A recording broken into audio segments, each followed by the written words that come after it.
at the end of time.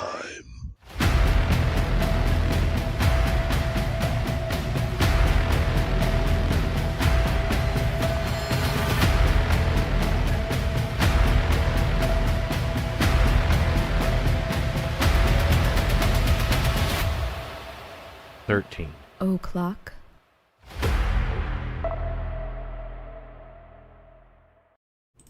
Hey everybody, what's going on?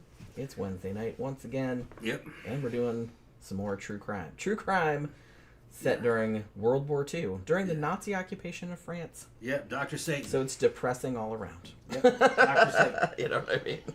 I think it was maybe...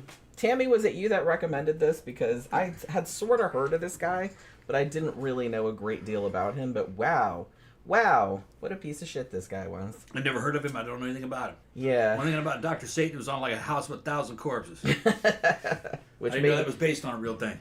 Tammy says, me! Yeah, I thought it was you. Yeah. I thought it was you. But yeah, this was a good idea for it, because I went down like a rabbit hole with this. There's a couple of good documentaries about him on YouTube.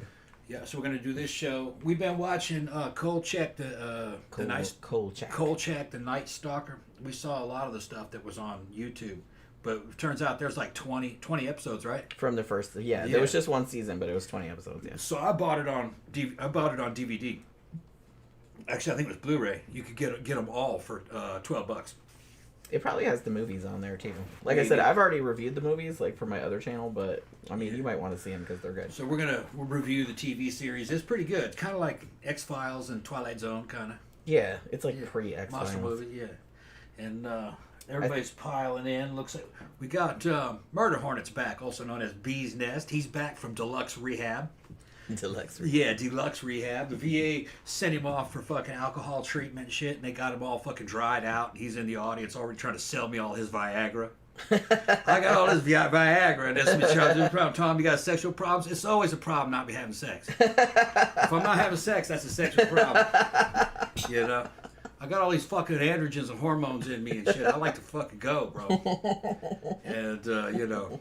Those pills, man, fucking, that's quite a recreational impact on you, man. You know, I can do without it, but it's better with pills. Yeah.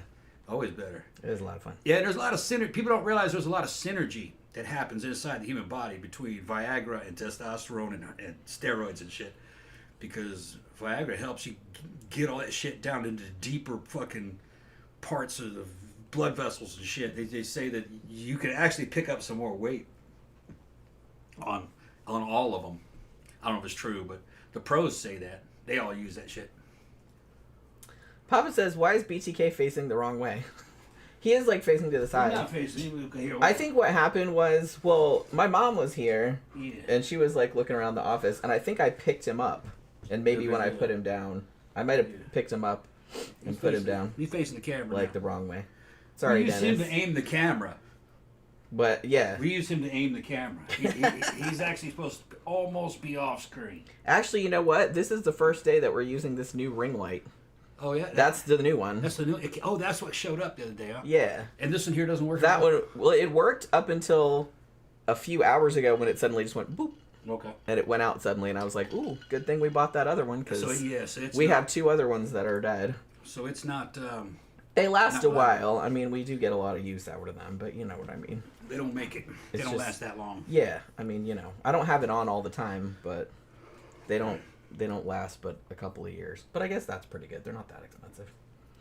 All right, so do you want to just get into this, or do you want to like cover something else first, or let me anything like that you got to refresh your shit? Refreshing my shit. CB said, so this guy is the French Harold Shipman, UK serial killer caught in 1998 with victims up to 200.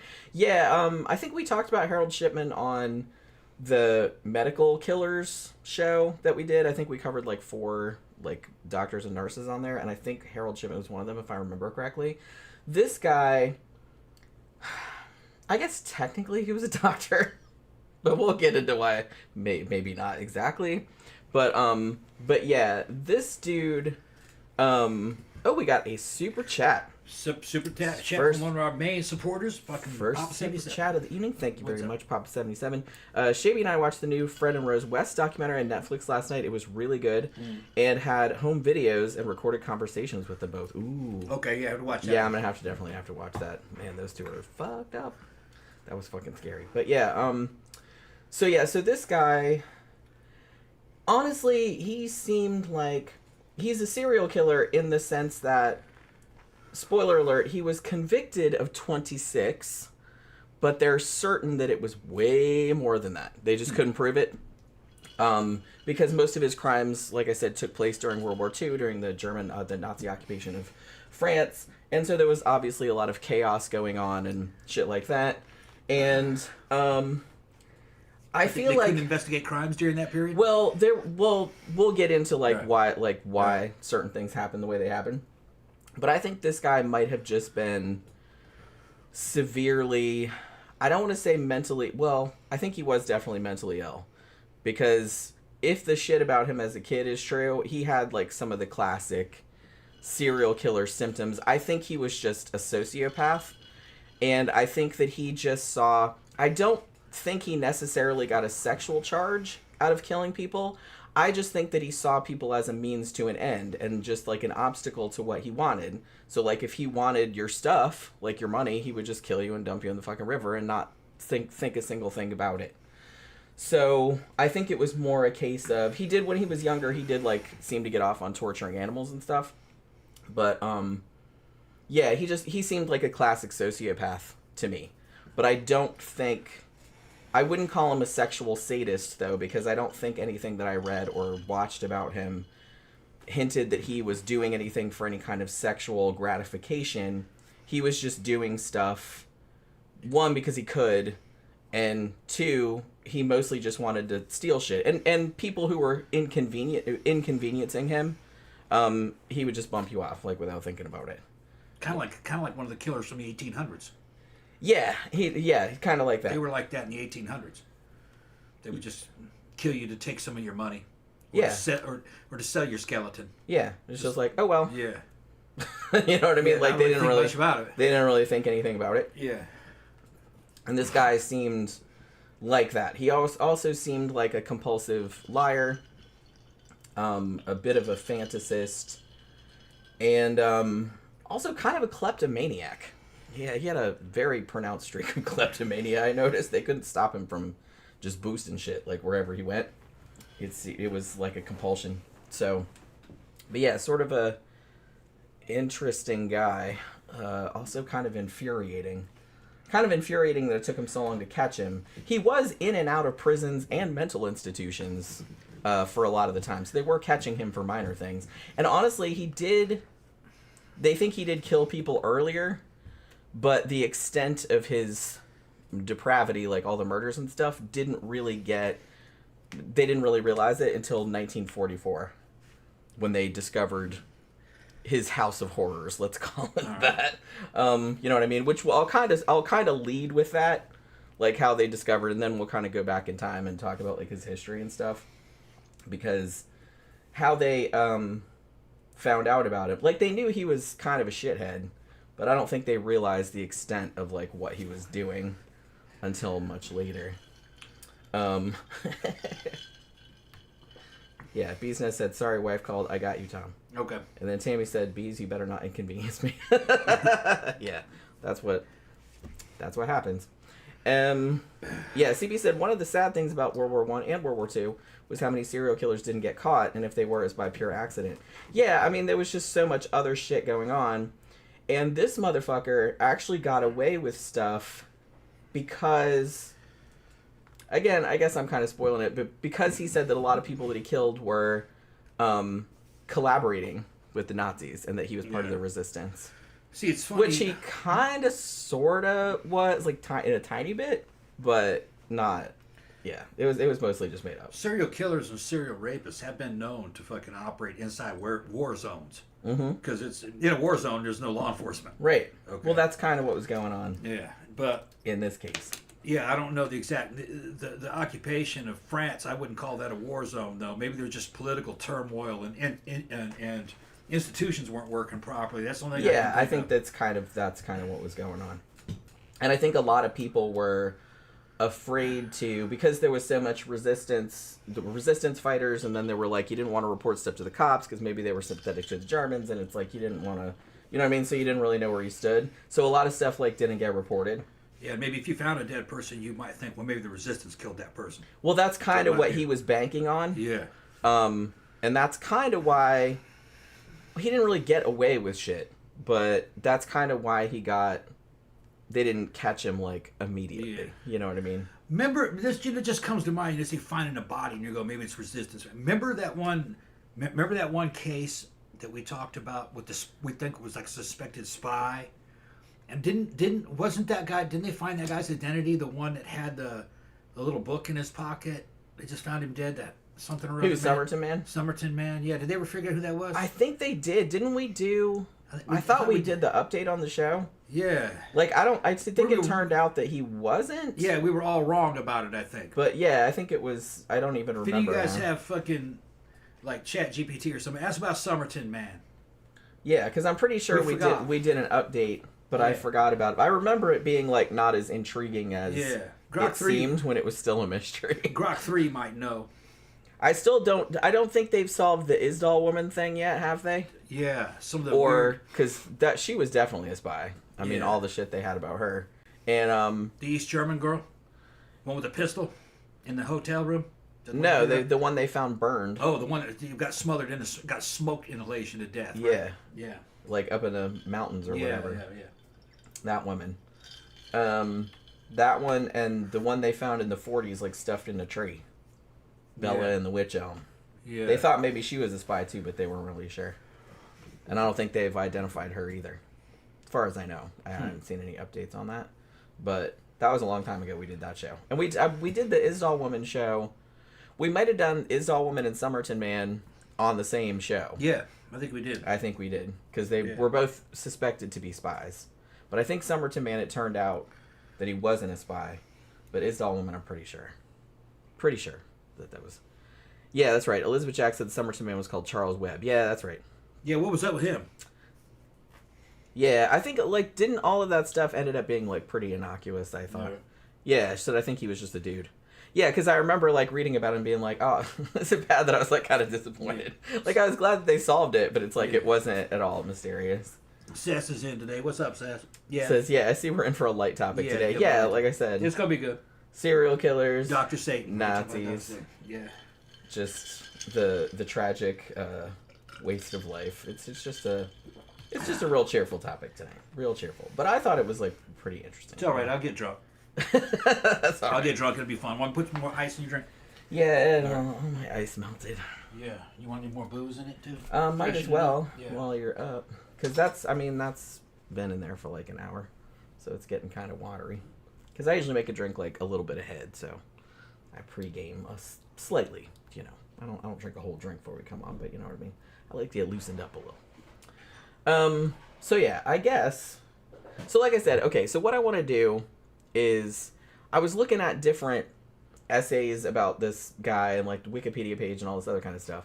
And I thought this one essay that I saw that was written about him that was like really good, that was like really detailed, and I liked the chronology that he had going, where he kind of started with them discovering his crimes, essentially, and then it kind of goes back in time and talks about him, like, from the beginning. So I kind of liked that because, you know, I guess it's kind of a classic structure where you're like, hey, here's some interesting shit, and then we're going to go back and do the context for the interesting shit. So I figured that would be a good kind of timeline to follow, I suppose.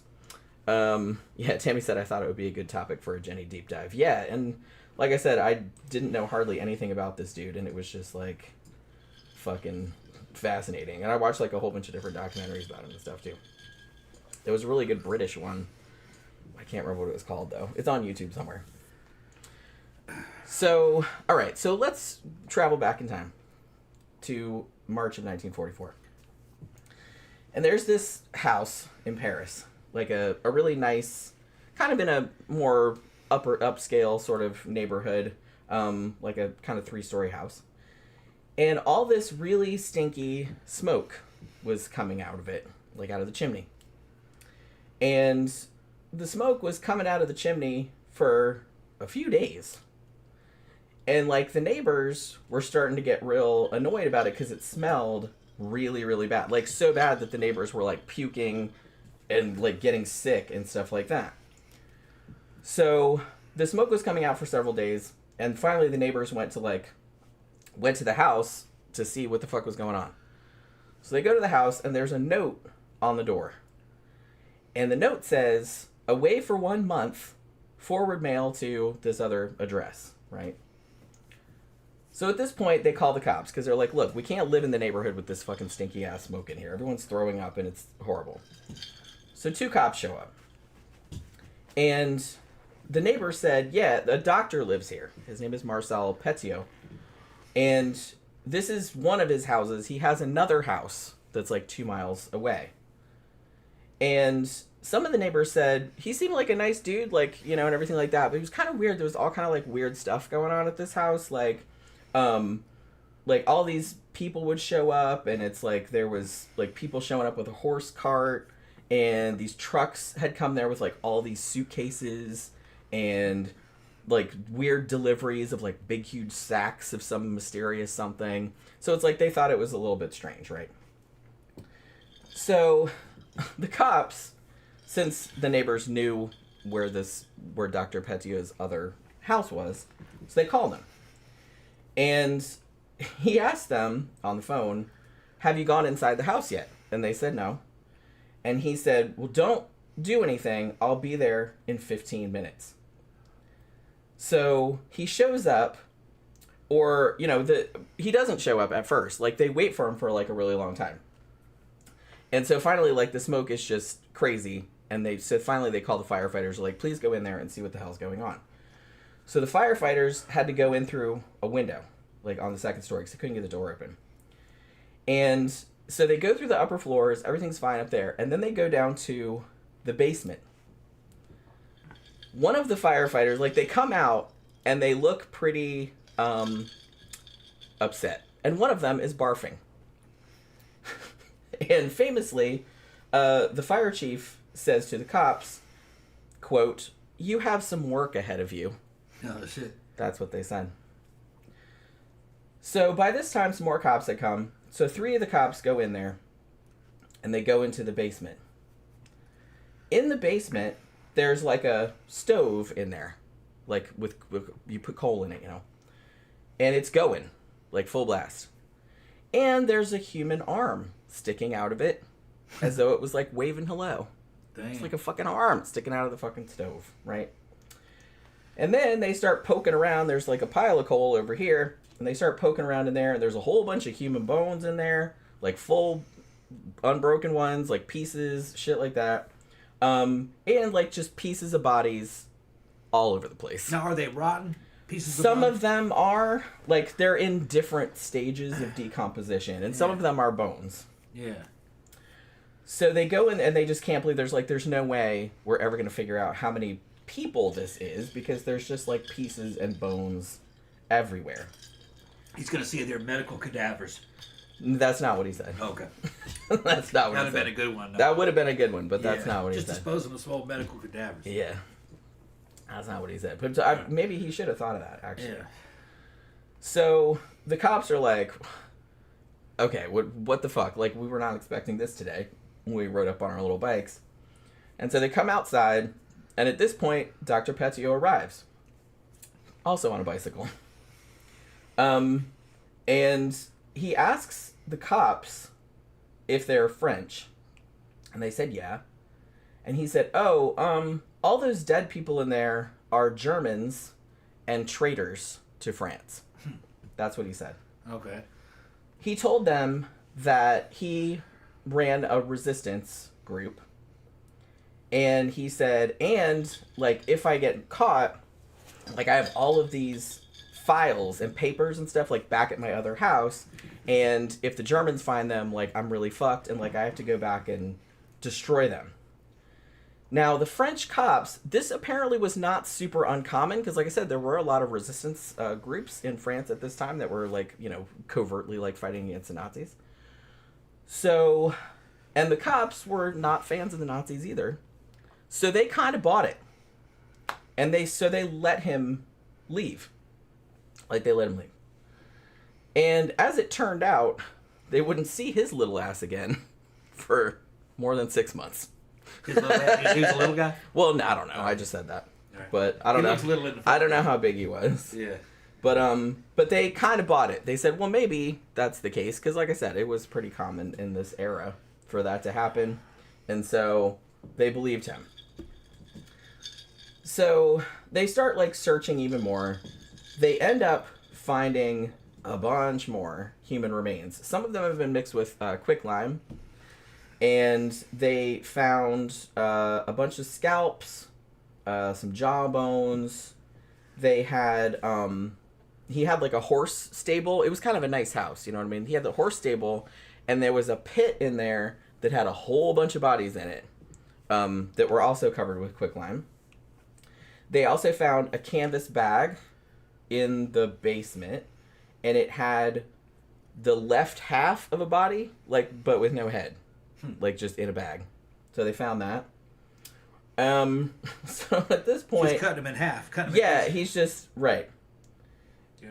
So they bring in, like, the commissioner or whatever. And during the search, they also find, like, a whole bunch of stuff. There's, like, the sinks in the basement are big enough for, you know, draining blood out of a corpse. There's also a chamber in there that's soundproof that has, like, shackles on the wall. So that's nice.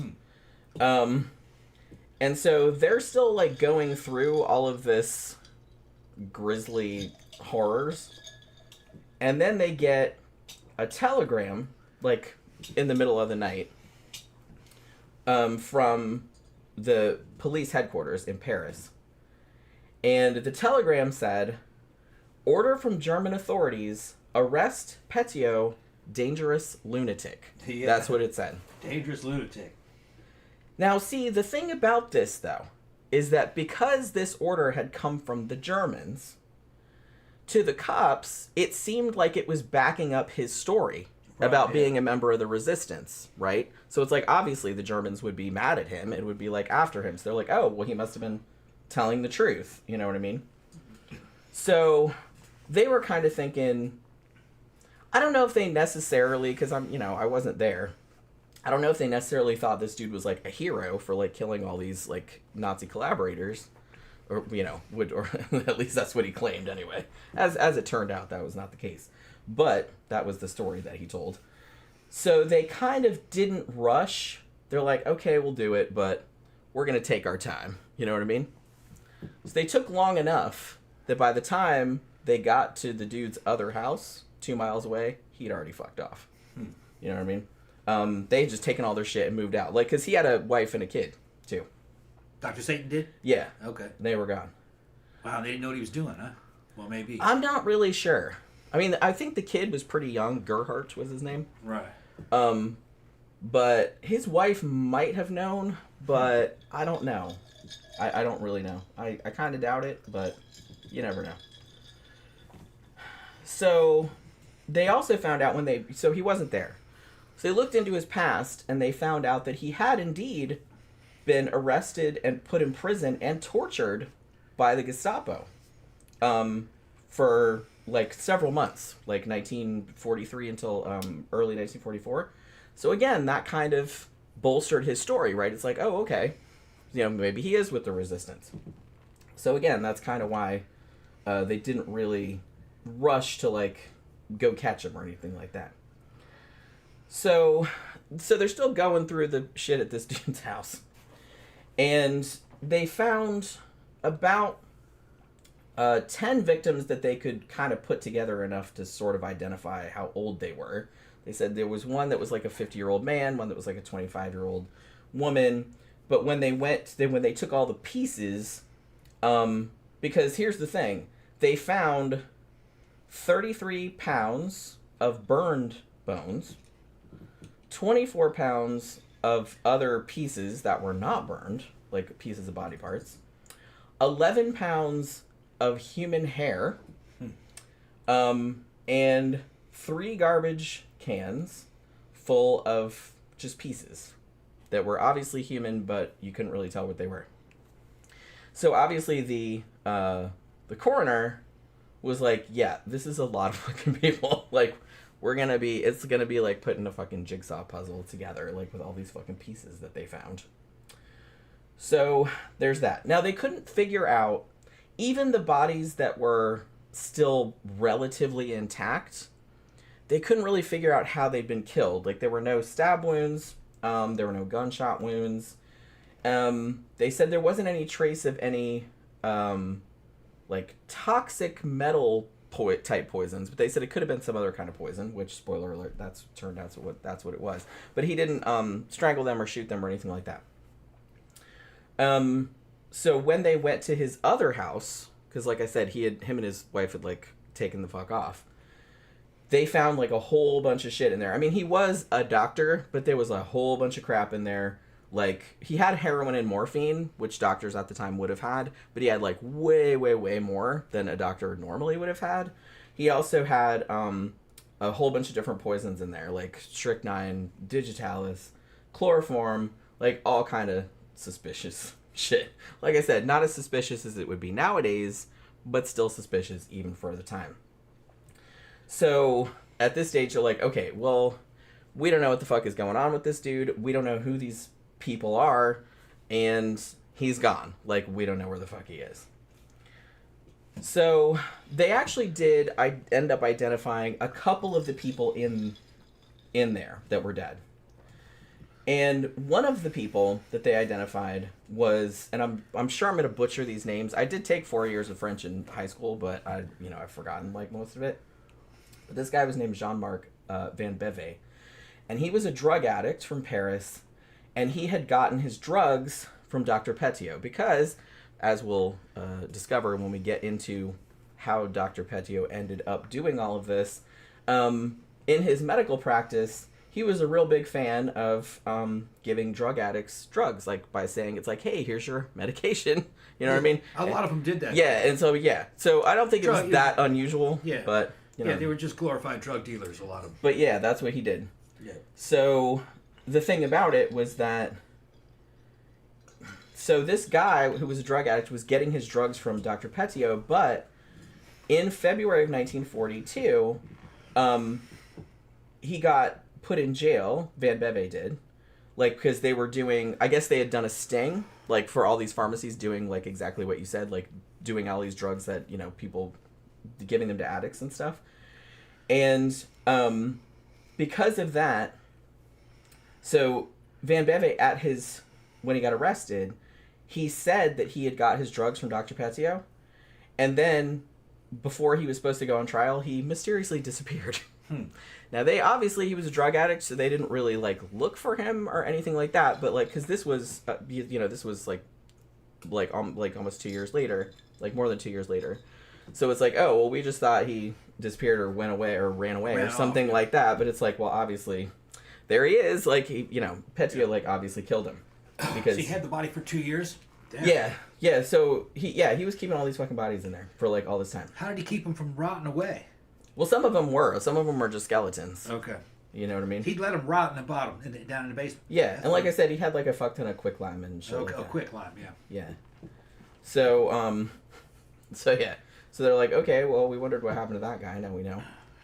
And then another victim that they identified in there was a woman named Martha Kate.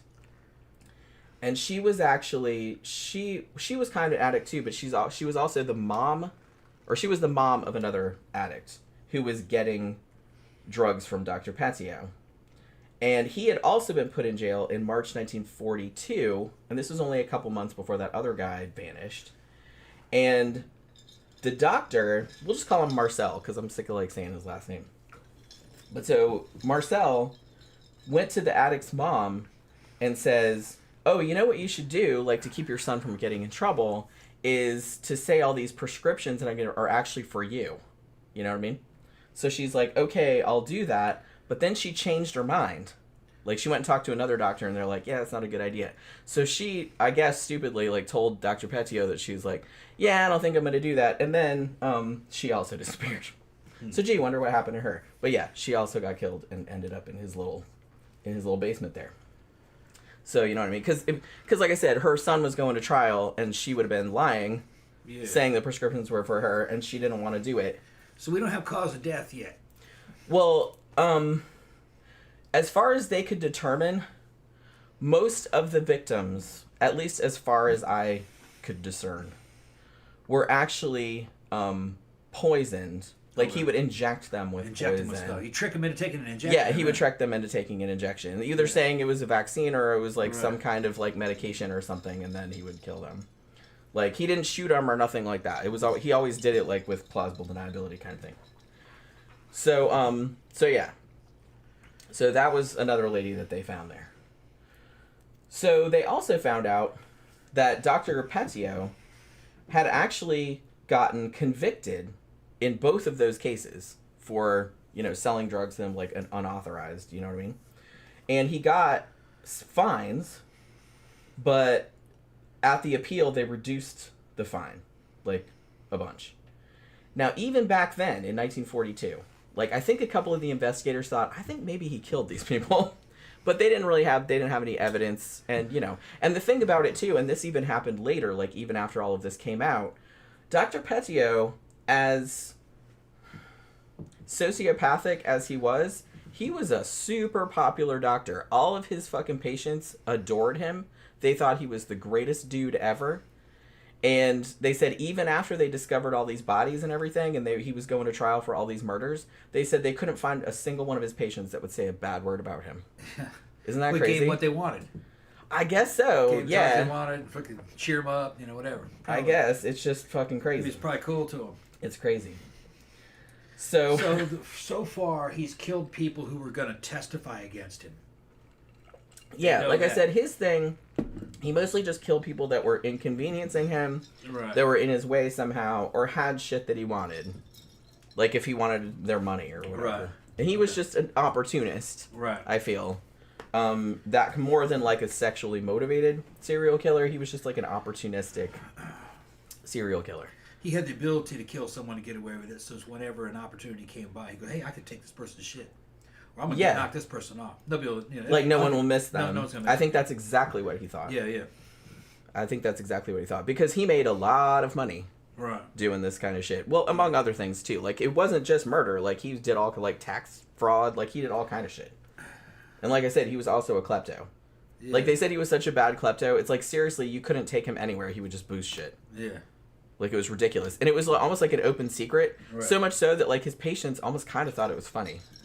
Like, he'd come to their house for a house call, and he'd be like, oh, there he goes again, stealing our stuff. You know, like, he would take stuff. Yeah. And they just thought it was kind of amusing, I suppose. I don't know. But, yeah, it was almost like a joke. He just, like, stole shit everywhere he went. Like, he couldn't help himself. So, yeah. So they start looking for the dude, right? Obviously, after they find all of these fucking bodies. And he took off. Now, I guess he just took off because I think they tracked down his wife and his kid. I'm not sure how old the kid was at this point. They also tracked down his brother. His name was Maurice. And Maurice said, yeah, I did deliver like a bunch of quicklime. Like Marcel asked for a bunch of quicklime because that's not suspicious at all. And so he actually got, and he knew what it was for too. But like I said, I think that his brother had told him that it's like, hey, these are German sympathizers or whatever. Yeah. Like, I'm with the resistance. Like, it's okay. I just need something to keep the bodies from stinking. You know what I mean? Like, I'm just going to bury them. Yeah, he had excuses for stuff, I'm sure. Yeah. So, Maurice, his brother, actually did get put in jail, like, because he got charged with conspiracy.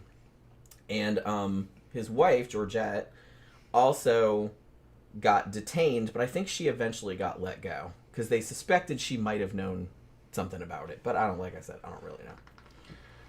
So here's the thing. All right, so back in May of 1943, like I said he was with the resistance. That's not completely a lie. he wasn't really with any of the organized groups or anything like that. They kind of knew who he was. But I don't know. He made up a lot of stories about it too. You know? I kind of feel like a lot of the resistance people that they said, yeah, he was just like hung around. You know what I mean? Like he didn't really do anything to any great extent. But he did get arrested, because remember how I mentioned earlier that he had been arrested and jailed by the Gestapo and tortured back in 1943, like in May of 1943. So he got arrested with 3 other people. And they got arrested because they were suspected of smuggling Jews out of France. And so, which he said he was doing, but that's not what he was doing. Ironically, because the Germans were mad because he said that he was like smuggling Jews out of France, but he wasn't smuggling them out of France. He was just killing them and taking their shit. He was like promising that he was going to smuggle them out of France, but then he didn't. Like he just killed them. So he was killing Jews, but not necessarily for the Nazis. No, like he just killed anybody. He killed anybody. Later on, he killed anybody the Gestapo wanted. It was mostly Jews because they were the ones that wanted to get the fuck out of there. Yeah. But other people were like, petty criminals, that kind of stuff, that were just trying to get out of the country because the Gestapo were after them. Yeah, like anybody that was desperate to get out of the country and had enough money to pay him, he would just be like, okay, I'll help you, and then he would just kill you. Also, vulnerable drug addicts and just like people that needed shit, trying to get stuff out of him. Fucking yeah. I'm gonna go ahead and say that this dude, I wouldn't classify him as a serial killer though. I'd classify him as a mass murderer. American Military makes the point. It says FBI identified 4 main serial killer typologies with overlap.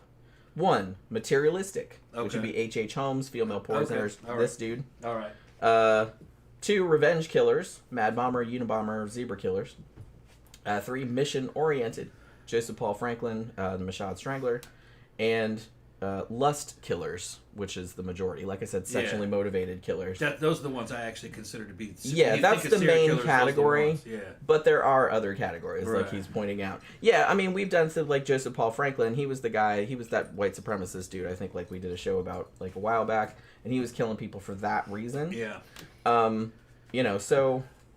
So there was that. I mean, technically, like I said, if you kill, 3 or more people, like, over a time period, then, yeah, they consider you a serial killer. For a while, the FBI said that you had to kill 3 people, but the motive kind of had to be sexual. There had to be a sexual element to it. I mean, I guess, but the people are still just as dead. Yeah, but they were just trying to describe a personality type. You know what I mean? Like, mafia hitmen kill more than that in series. They're not serial killers, though. They're paid contract killers. Yeah. Which is up there with soldiering, really. Same thing. But, I guess you could say mission or goal-oriented. Yeah. But that's just the feds saying that, the FBI. I'm going to say that if it's sexual, it's serial killing. It's modified serial raping. Oh, it is. That's a serial rapist. If it's not that, then I'm going to say I like to think of it more of just mass murderers. A guy that blows up a building with a bunch of people in it. Or a guy who sets a building on fire. He's an arsonist that kills thousands of people in a big fire. He's a mass murderer. He's not just an arsonist. Well, and that's more... Because that is like one event. Like he kills a bunch of people in one event, which I think is what they consider a mass murder. Yeah. You know what I mean? Like if you blow up a plane or bomb a building or something like that, that's considered a mass murder. But I don't think it really matters for the... Well, like I said, it doesn't matter. The people are still as dead. A mass murderer can do it in sequence too. A contract killer, a fucking guy in an organized crime syndicate. If he's killed 30 or 40 people in a period of a few years, it's not the same mentality as say, fucking... a serial killer like Ted Bundy. Like Ted Bundy, where it's like a sexual compulsion. That's not what that guy's doing. Yeah, I mean, this guy, like I said, he just seemed like a sociopath who was just taking advantage of the chaos of World War II in order to essentially like line his own pockets. is kind of what he was doing. And like you said, H.H. Holmes kind of did the same thing, at the Yeah. Chicago World's Fair. And usually female poisoners, like he said, would fall into that category too, because they're usually just doing it for insurance money or whatever. I feel like Belle Gunness would also fall under this. H.H. Holmes also had a sexual element to what he was doing, though, too. He was into little boys, remember? Yeah, that's true. He'd have sex with some of those victims, some of the girls, and then he'd kill them. And I think he was more into guys than he was girls, though, I think. Didn't they say, if I remember correctly, wasn't he always being found with little boys? I'm not really sure. Oh, It's just... It's been a long time since we did that. Yeah. I remember, well, I think they came out and say that at one time he had an affair going with some underage boy for a while. But then that kid disappeared. He probably killed that kid. I would imagine, yeah. Yeah. I mean, anytime anyone is associated with a known serial killer and they just vanish without a trace, gee, sure is a mystery where they went. You know what I mean? But yeah. Yeah, American Military said, yeah, there's a lot of overlapping and subcategories. Yeah, I mean, obviously people are people and you can't, like, put them into distinct categories like that because there's always going to be... Yeah, but the thing that I'm talking about, the sexual serial killer, what we're talking about, and serial rapists are definitely, they're identifiable. Yeah. I mean, that's a pattern there. There's no real difference between a serial rapist and a serial murderer. The only difference is that the murderer is killing the victim. But it's serial rape. Yeah. Is what it is. Yeah, most of them just kill the witness afterward. Or they kind of get off on, like I said, they get off on inflicting pain and anguish on it becomes others. part of it, yeah. Power tripping and shit. Yeah. But it's still the motive. The big motive for the crime is rape. Yeah. And then self gratification through all the violence and stuff. Yeah. But and that's kind of like a constant. That's most of them. Most of your serial killers are that. Yeah. Well, yeah, that's what he said. That's the majority of them. Yeah. But there are different categories. Yeah. Then you have, like, the weird shit, like, remember how we did, like, the show on, like, medical killers, and how a lot of them, especially the female ones, like, that are, you know, angels of death and stuff, they do it for, like, weird psychological reasons, like fucking Munchausen by proxy or weird shit like that. Yeah, you see, I don't consider that to be a serial killer as the classic serial killer. I wouldn't consider it to be that. I consider it to be a mass murderer. Yeah, but like I said, you know. And in a way, I go 6 as far, of one, half a dozen of another. You know, I say that, you know, dudes that kill each other in combat, you know, guy machine guns a bunch of enemy troops. Is that mass murder? Yeah. Yeah, it's just that society kind of, like, justifies Like, it. that's okay. Yeah. I mean, you know, I did that kind of shit for a living. I'm fucking I mean, you wouldn't be doing that if you hadn't been told to do it. Right. But it's okay because authority figures told you to do it. They rewarded you for it. They even gave you a uniform and status and shit. But we all knew that fucking warfare is murder. Well, yeah, I mean, that's kind of the whole point of it. Yeah, that's what it is. You know, that's why it's ridiculous that civilians try to make it civilized. Well, we can't do that. Oh my God, that's a war crime. It's all a crime. All of it. And the rich guys are making all the money. Well, as always. Yeah. Yeah, Papa77 says, oh wait, American Military 100 said less killers have a very unique psychopathy. Yeah. And Papa77 said at one point in their life, they connect sex and violence together. Yeah. Yeah. That's definitely... Well, it's arousal.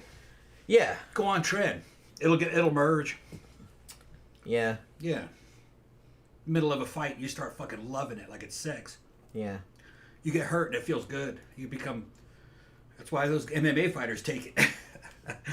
Like you said, there might be some people that, like, produce that something similar chemically to that naturally. Yeah. That would explain a lot. Because trenbolone is just 19-nortestosterone. It's a modified testosterone molecule, basically. And who knows? Maybe some dudes under certain stress, produce like a mutant version of like testosterone. A mutation. It's kind of like 19-nortestosterone. That would make a lot of sense. Trend, which... Because a lot of people, like... You know, people that have talked about side effects of that, some of it does sound very serial killer. Yeah. Like the way that it makes your mind work is makes you very weird. Is very serial killer. Yeah, it makes you very weird. Bezos said he's going to send you some. You better not. I mean, no. I mean, you can send it if you want. He is not going to take it though. No more trend. I told him if he does take it, I'm going to a hotel. Yeah, no more trend. And you're going to pay for it. You don't get anything out of trend that you don't get from any of the other ones. So you just get a bunch of side effects, and it's good for fighting. Yeah. Especially after you've been on it for 6-7 months. fucking nutcase. Yeah. But that's why those women have the postpartum depression and kill their kids. You know, Yeah. they produce some kind of Hormones, like, powerful hormone that fucking mess you up. fucks their brain up. Their judgment just goes out the fucking window. Emotions take over. Yeah, it happens. Yeah, Camp Guy said serial killers get inappropriately upset and overreact. See Donald Harvey interview with Robert Ressler. Ooh, I'm gonna have to watch that. Papa 70 Cents says maybe some guys use more of their primate mind, and that helps create a serial killer. Yeah, like I said, I think there's a lot of factors going on. Yeah, it's a perfect storm of a bunch of stuff. Because I think the shitty upbring probably doesn't help. Head either. injuries, multiple head injuries. Head injuries. Yeah, that's because we've talked about a lot of serial killers that had at least one and sometimes multiple head injuries, like when they were growing up, and I'm sure that does not help. Because especially if it's like frontal lobe and stuff like that, that really like lowers inhibitions and shit like that. Kind of takes away that part of your brain that's like, maybe don't do that. Yeah, you don't check yourself as much. You know what I mean? You can't really check your own activity as much. Right. So ironically, this dude got arrested and tortured by the Gestapo by smuggling Jews out of France, which he wasn't really doing. He was acting like he was doing that, but he was actually killing them. They found out later, because they had a couple people that were going to do it, but then like changed their mind for whatever reason. And so they got a couple people like that, were witnesses and said what was going on. And he said, yeah, his whole thing, he went under a pseudonym, Dr. Eugène. And he would say for 25,000 francs, which I'm not really sure, that sounds like a lot of money, I'm sure it was, he would give you safe passage to South America, and you would get like all the fake travel papers and everything like that. Like he promised to get you out like through Portugal. Through Spain or Portugal, because I think Spain was neutral. So yeah, that was what he was promising. But the thing about it is they also found a couple people that said, yeah, like we knew some people that went to do that, but then like we never heard from them again, and like they just disappeared.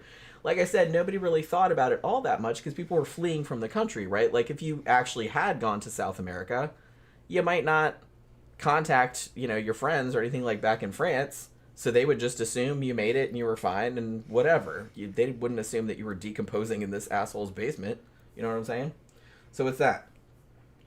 So yeah, so basically that's what he was doing. Now, interestingly, so when he and these other people got arrested for ostensibly helping Jews get out of France, they actually found a couple other people that said that they had sent people to Dr. Petiot and like some other people.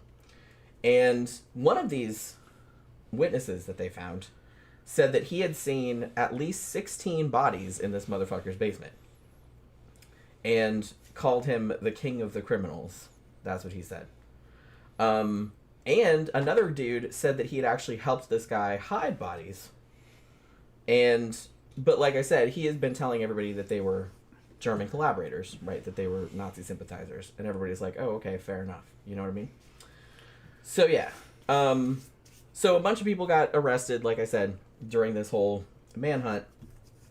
People that kind of knew what was going on, but hadn't reported it to any authorities and blah, blah, blah.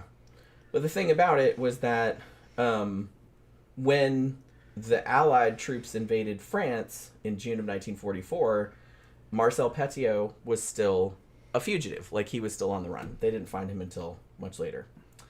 So let's go back and talk about how this motherfucker got to the point where he was having, 20-something decomposing bodies in his fucking basement. Right? So this guy... he was actually born in 1897 in Auxerre. I'm not really sure how you pronounce that. Auxerre. I used to know how to pronounce X's in French, and now I don't anymore. So the thing about it,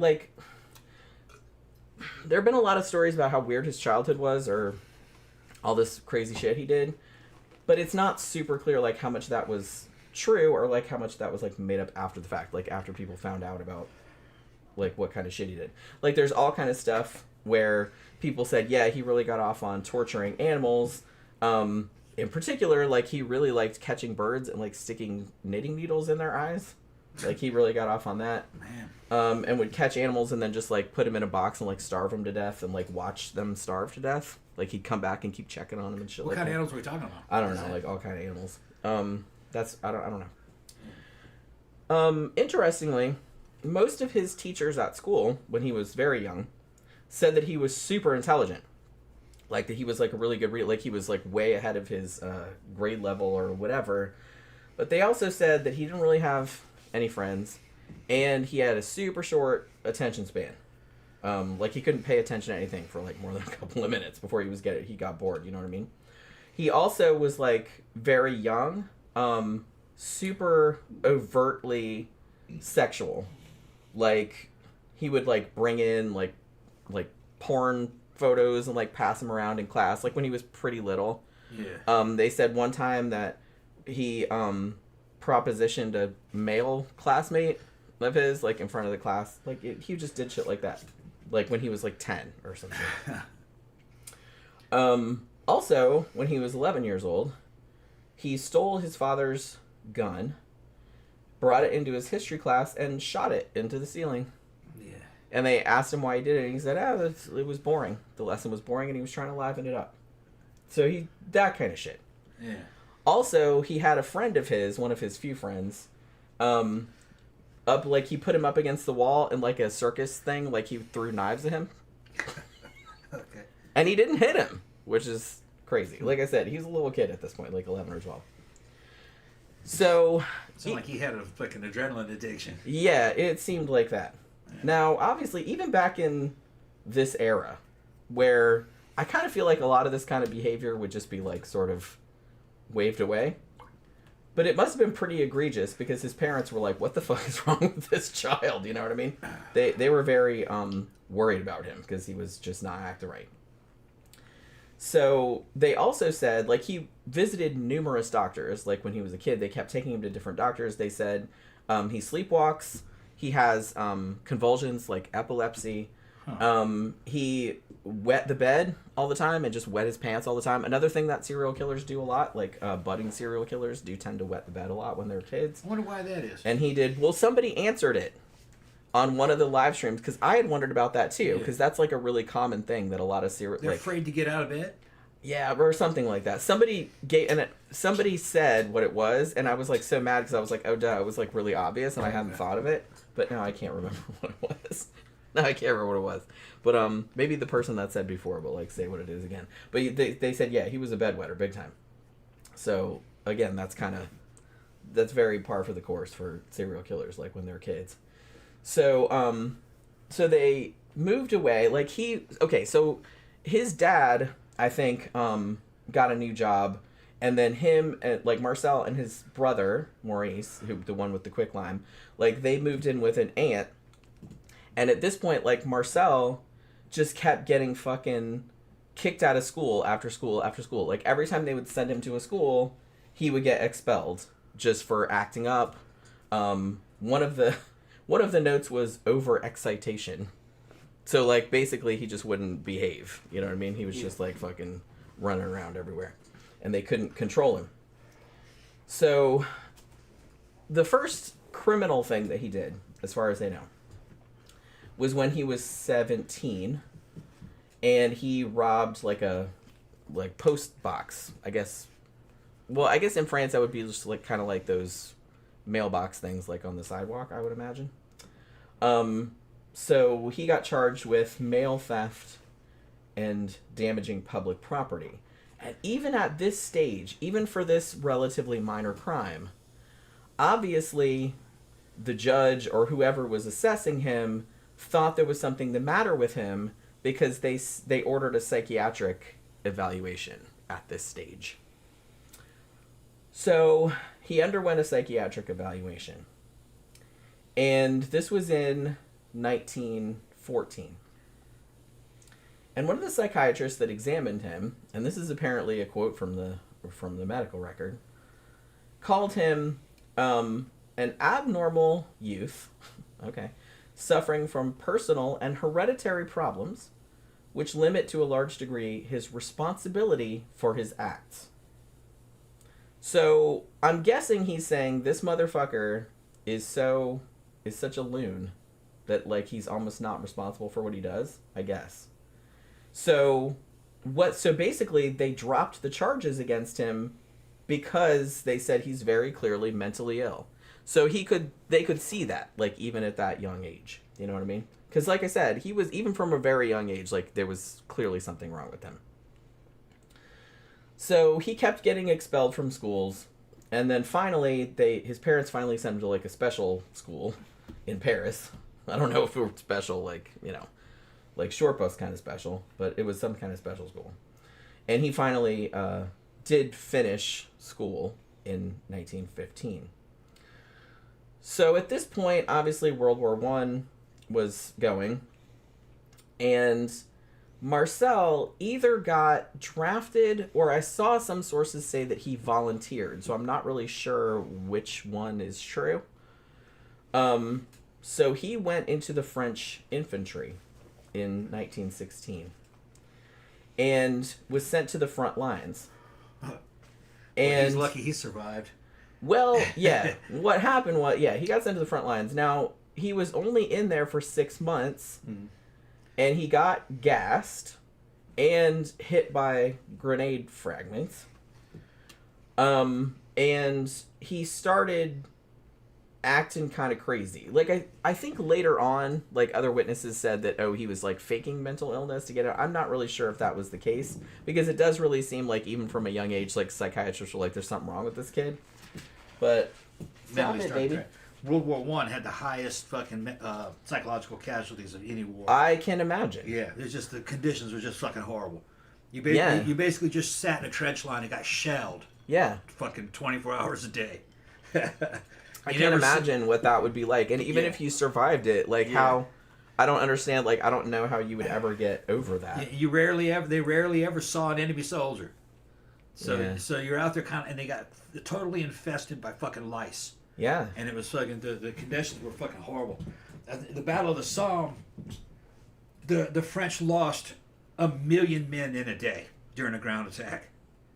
Yeah. Teenage boys. They tried to win a war by stopping machine gun bullets with the chests of teenage boys. That's literally what they tried to do. I mean, pretty much. They tried to absorb the German ammunition supply.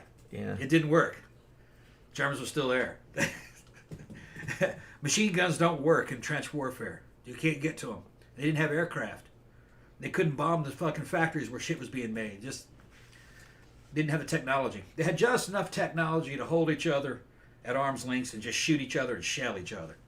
That was it. The tank hadn't been invented, and bombers and aircraft weren't powerful enough to stop the war. That's really what it boiled down to. So you just sat there and got shelled. And if you ran at the enemy, they just machine gunned you. Yeah. So I mean, that almost nothing you could do. That almost might be better. At least it'd be over quicker. Yeah. Just you wouldn't be like sit around waiting to get blown up, or see the person next to you get blown up.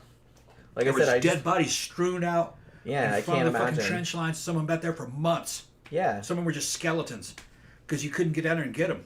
Yeah, it must have been like fucking hell. Yeah, it was like you were like in hell, a rotten hell. How could you have like a normal life after that? And it was extremely muddy. It was muddy all the time. So, horrible conditions.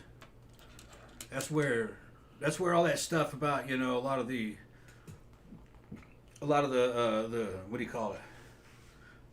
A lot of the stereotypes about PTSD actually came from, and like, soldiers never want to talk about it after they don't like warfare and shit.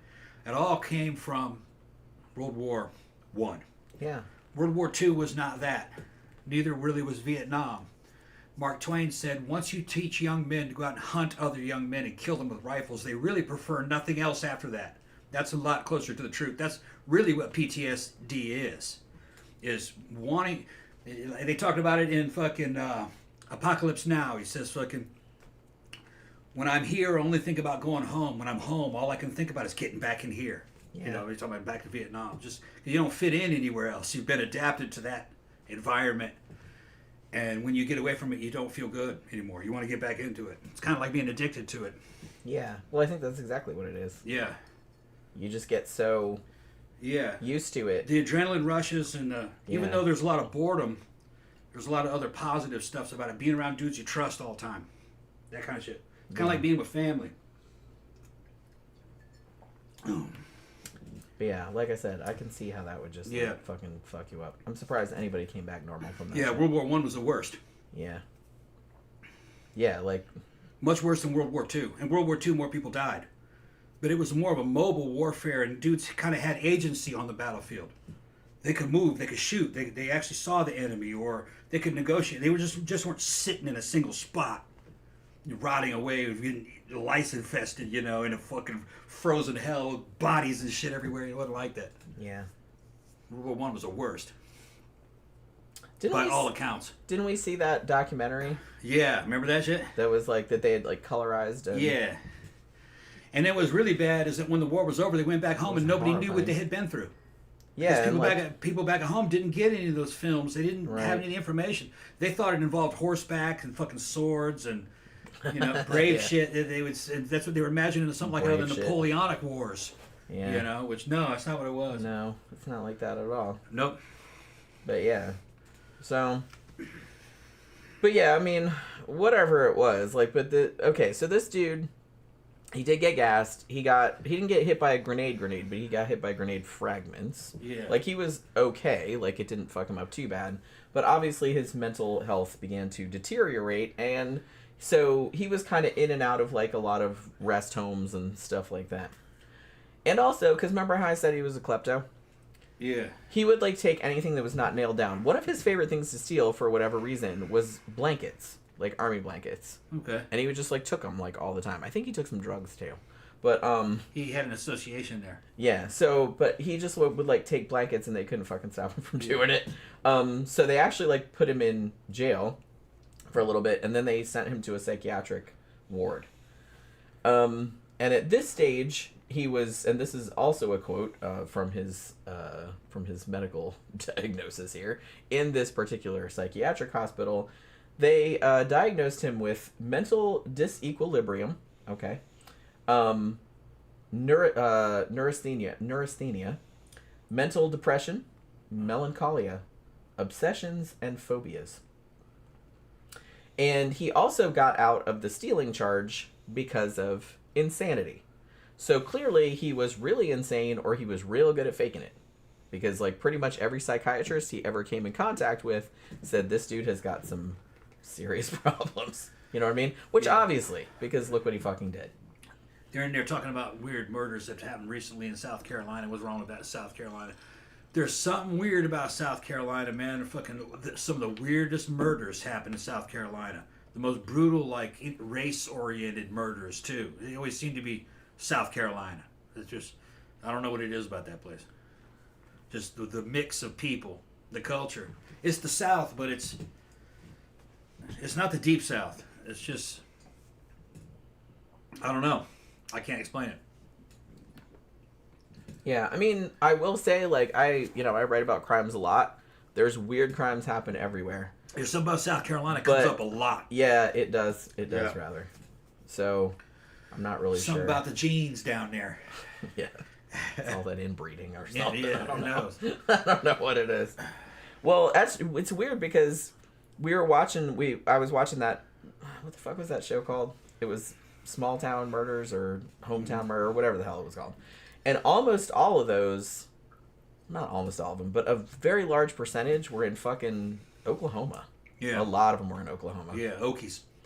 And I think what was the second? South Carolina might have been second. Well, no, maybe not.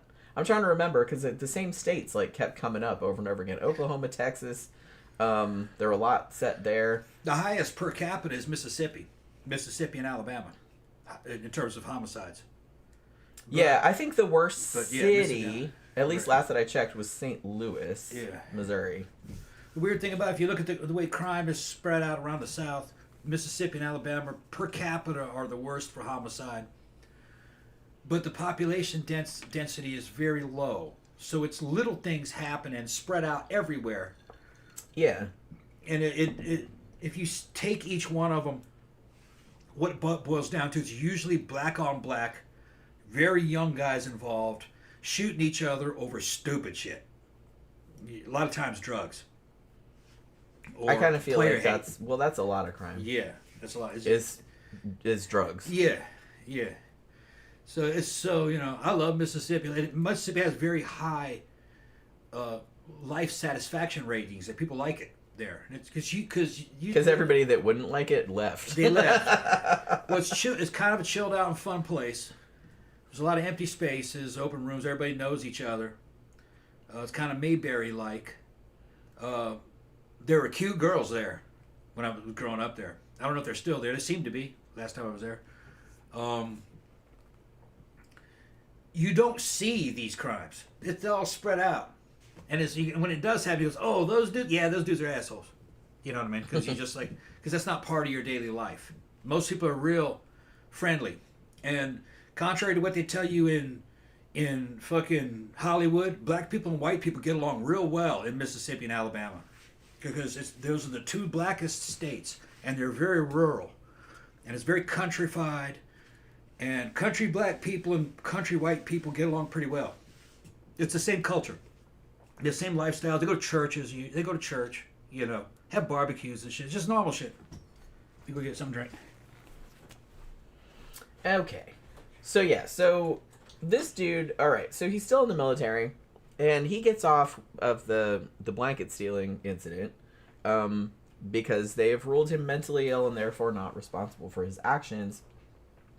The weird thing about it, though, is that even though they said that he was essentially insane and not responsible for his actions because they found him not guilty, they sent him back to the front line in June 1918.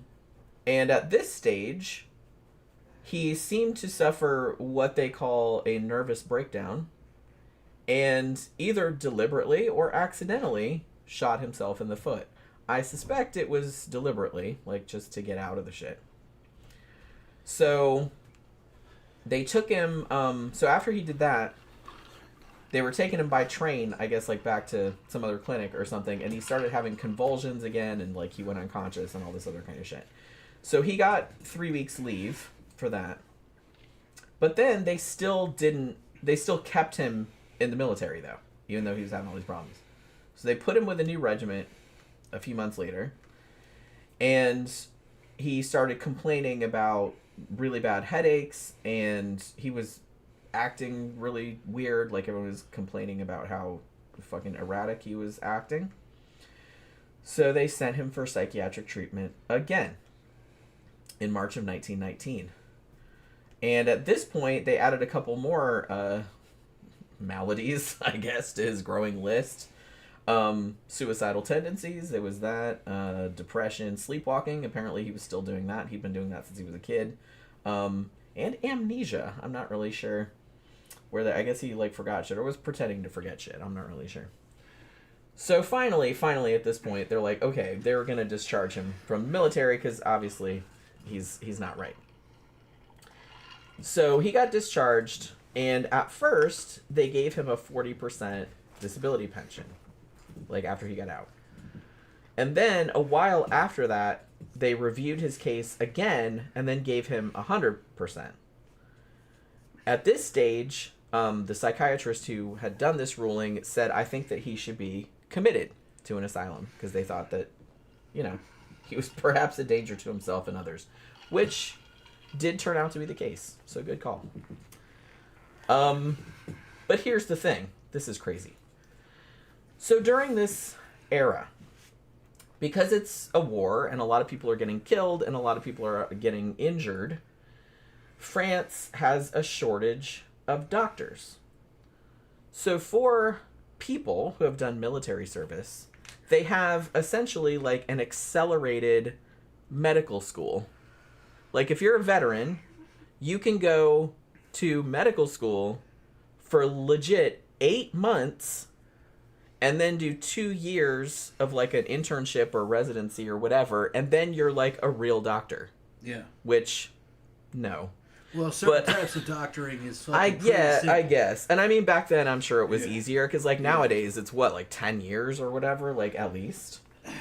Yeah, and who knows how much of that is actually practical education. Well, it depends on what specialty you're doing and shit like that. I mean, it is a lot.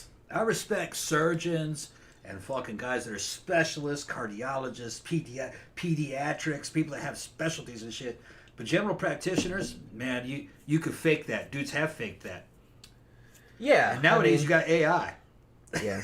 AI, with AI, you just could like, fake hang that on just really, a second. Let me know. okay, Okay. all right. I'm gonna go on prescribe him ChatGPT fucking and 25 milligrams of fucking just get acetylcarnitol and a little bit. Yeah. Thank you. Give me my paycheck. Yeah, AI is going to put a lot of people out of work. A lot of people in the medical industry are going to be put out of work from that. And legal. It's good at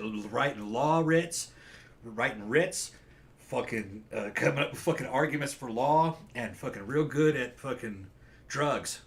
I know. I've talked to fucking Grok 3 about steroids and biology and fucking lifespans and how this shit's affecting my lifespan. If you know what to ask it and you know how to prime it with all your personal data and the results of the fucking blood results and blood pressure results after taking shit, man, it can fucking tell you shit that a doctor couldn't even dream of. And what's funny is that I was like, I got a feeling it's going to say this, and it come back and yeah. So, and it explained why it was coming up with all this. So, totally easier to deal with AI than it is to deal with a doctor. Eventually, it's going to be a bed you get into, and it'll fucking scan you like out of Prometheus, and it'll do surgery on you. I was so excited when I saw that in the movie. I'm like, I want one of those. Yeah. That'd be so cool. You just swipe your card. You don't have to like talk to anybody or anything. Says, what's the problem? Says, check me out. It comes back, yeah, you got a heart. All right, I'll fix it. Get in here. Do this and that. Okay, we'll fix it. Then they fix it. Like, that'd be so sweet. Yeah, and it would be cheap. I mean, well, at first it'll be super expensive, but just like everything else, it'll get real cheap. Because there's no labor involved. I mean, the only you would have to have labor for like people to maintain the machines, obviously, because that's about it. And honestly, you would have to have people come and like update it as new things were discovered. Yeah, so and you have to keep it supplied with the shit, the drugs that it like needs. so there would have to be a whole phalanx of, if not necessarily doctors, there are a bunch of technicians, technicians that would have to like be along for that. It wouldn't. Yeah, just it's not going to be like a car wash or anything. Itself. It's probably going to be like going into any other doctor's office. Going to be people fucking working in there. Yeah, that's what it is. Yeah, Papa 77. Ooh, I was right. St. Louis, murder capital of the U.S. in 2024. That's what I thought. I remembered reading that somewhere. Because I was like, oh, that's random. Yeah, St. Louis, Missouri.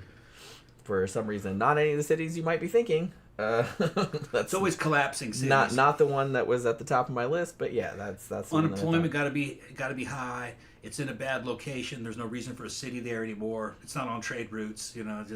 It's starting to collapse, and it's like, if you had a big bait box full of fucking crickets and you took the potatoes away, the crickets don't have anything to eat, so they just turn on one another.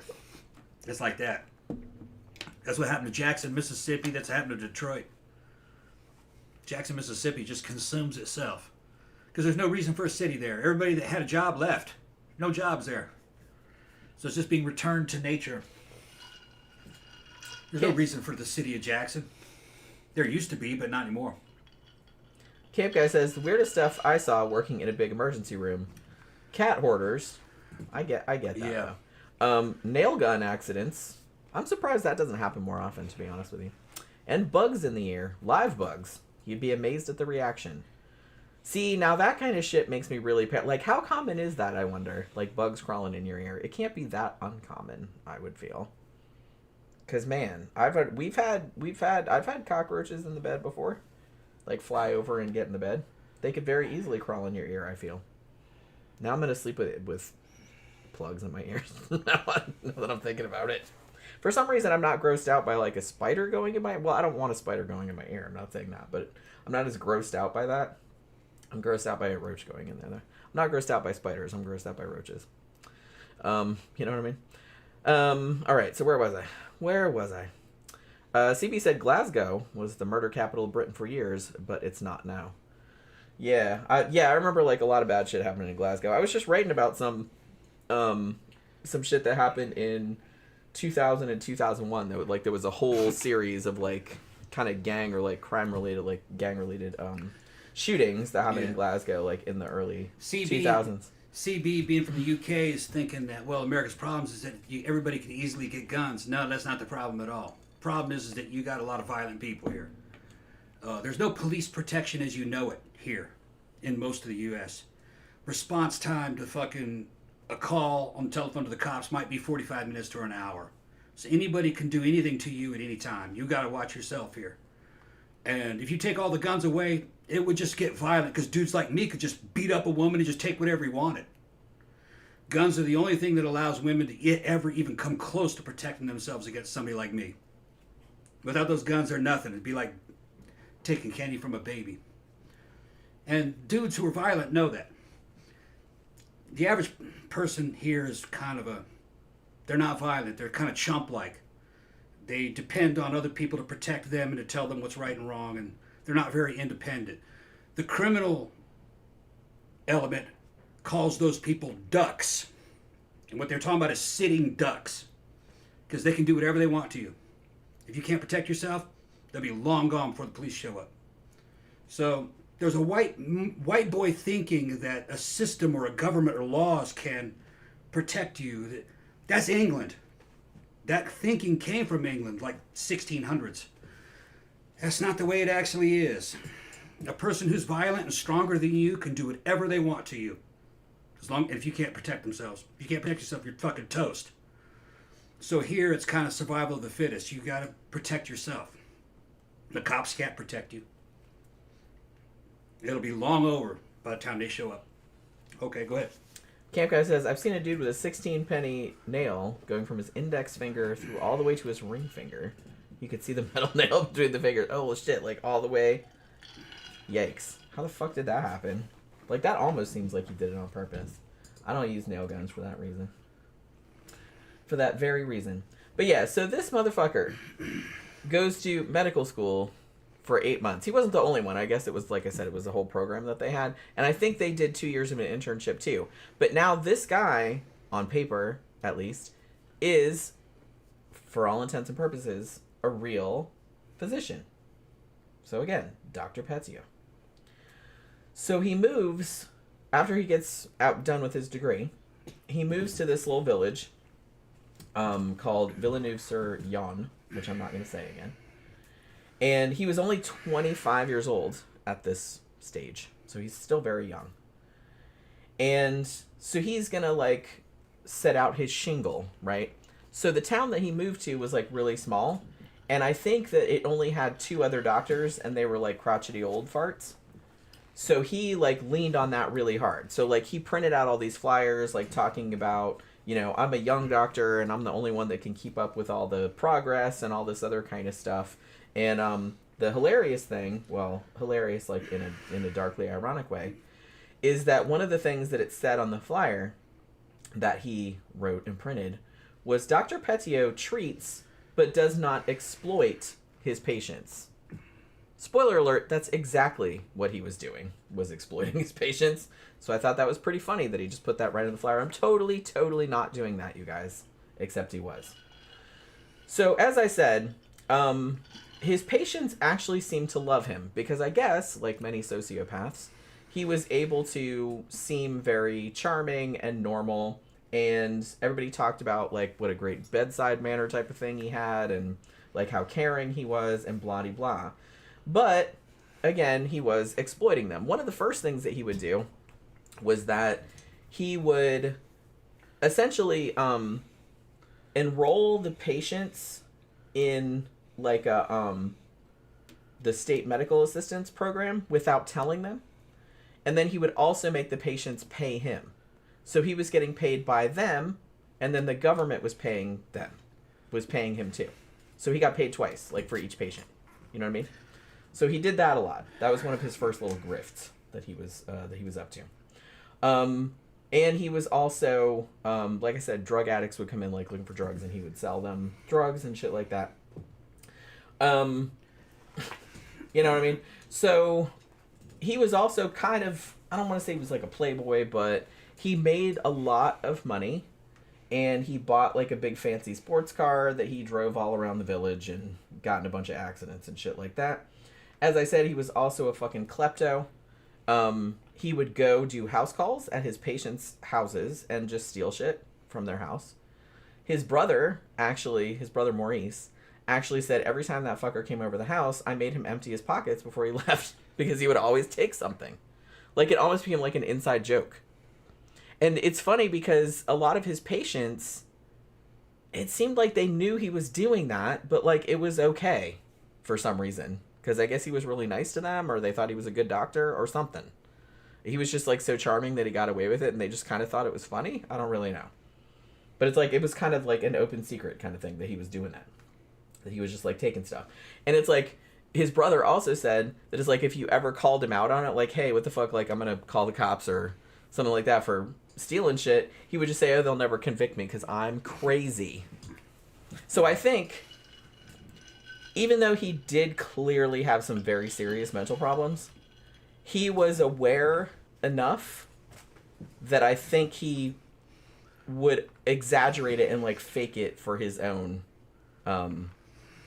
like to get away with shit. You know what I mean? Like, and he seemed to know he was doing that. Because that's what he would say. He's just like, oh, they won't convict me because I'm crazy. Because he had gotten away with shit before, stealing in the army and everything, because they just said, oh, he's crazy, he's not responsible. So he's like, that's what he would say. In France, that might work. Didn't work this time, though. Well, France is real good about that kind of shit. It wouldn't work. Like I said, it's funny because I kind of feel like some people feel like, oh, it's really easy to get like in an insanity defense, and it's really not. Well, no, it's not in Europe either. Is it? Okay. Like, you can't. I mean, there's a very, very specific criteria, and most people do not meet it. Yeah, and psychiatrists see all the time people that are faking. It's like fake and crazy, like, because they'd rather go to a mental hospital. So it's like they're very aware that people will do that. Fake and crazy is just another vain, impotent attempt at escaping prison by somebody who has no idea what they're doing. Mental institutions are much worse than prisons, so I don't know why they're fighting to get in there. You're going to spend the rest of your life without a sentence. You're just going to be there forever. Yeah, it could be mental open-ended. You might die in there. It's much worse than a prison. So I don't know why they fucking try that route. They try that route because they don't understand the system. They don't understand the difference in the system. In a prison, you'd live a much better life than you would in an insane asylum. Yeah. Unless you want to be on Thorazine all the day. But, you know, just... I mean, some people might enjoy that. I don't really know. It's like, hey, I just want to lay around in my jammies and, like, do puzzles all day. But you might have to do stupid shit and get punished in order to get the fucking Thorazine later. So, you know, they're going to do all kinds of weird shit. Yeah, I mean, I don't know. It depends on the person, I guess. Some people might really like being in a mental institution because, like I said, drive you crazy. You don't really have to do much anything. You do shit everywhere and throwing fucking shit. You just sleep most of the time. You know? Yeah, that would get boring. That would get boring. But prison probably get boring too. But they're going to try to keep you active. They're going to get you out fucking working, you know. Keep you working out in the field, fucking keep you busy. A bunch of busy work. Yeah. You get privileges. You can make store, buy things, fucking have visitation days. Fucking, if you're fucking good, they might even let you out and be a trustee. You know, there's all kinds of stuff that can happen. So, but you can't do that from a mental institution. They can't trust you. Yeah, Papa 77 said it's harder to get out of a mental health center. Yeah, because it's not like you have a sentence. They're just putting you in there until you're all right. Until you're all right. And if you're not all right, you're not all right. You're never getting out. So now you're just hanging in the air. Yeah. You know what I mean? You don't know if you're ever going to get out or not. You're not going to get out if you did something bad. If you did something real bad, they're not going to let you out. Probably not. No. Well, like I said, this guy, so far, has mostly been doing kind of minor shit. You know what I mean? So it's like, and clearly, like I said, the psychiatrists know that he's got problems, and more than one psychiatrist has already recommended that he be institutionalized. But he never is. Like, they'll send him to a mental hospital for a little while, but he always, like, gets out. You know what I mean? So, but like I said, I don't really know how much of his behavior is due to his mental illness, which I'm sure he does have, but I think he's aware enough to, like, fake it. You know? To get what he wants. So, you know. So, at this point, there was some kind of thing with his disability payments, because if you remember, he's getting, because of mental illness, he's getting 100% disability. And there was some kind of reassessment, like they wanted him to come back and like be evaluated again, like to see if he would still get the pension, and he got really, really offended by this, and he's just like, I'd rather not get it anymore than have to go through all this rigmarole and blah, blah, blah. Please don't tear that up, I need those. Oh, she's tearing up all my notes for my shit I was going to do tomorrow. That's the only place I wrote that down. Can you take that away from her, please? Yeah. Hey, You can get that other page, okay? I needed this. I needed these 2 pages. I just wrote that down earlier when I had a meeting. She's looking at this like, and what are you going to do? And I kind of needed that. You know what I mean? Because I didn't remember everything. But yeah. So he got like super offended. But then the thing about it, like they did do a reassessment, and during the reassessment, they said that he was still having like epileptic seizures. It seemed they said his tongue was all fucked up, like bitten and stuff from having seizures and whatnot, and that he still, like, obviously had something wrong with him, but for whatever reason they lowered his disability to 50%. So now he was just getting 50% of his pay or whatever for disability, which, as far as I know, he got for the rest of his, or until he went to prison. So at this stage, this is 1926, and he gets involved in a very, again, it was kind of an open secret. He starts an affair with this woman named Louise Delaveau, and she was the daughter of this old woman that was a patient of his. Now, this affair, which everyone kind of knew about, it was a small town, you know what I mean? And it was a big fucking deal because Louise was like a maid and he was a doctor. And I guess in this time period, you know, they were 2 social classes and it really wasn't done. Like, you know what I mean? Like, doctors wouldn't be seen with someone that was a maid. So what they would do is that they would say that Louise was just his housekeeper, but I'm pretty sure nobody was buying it. And neighbors also noticed when she started getting a little chubby, as in probably pregnant.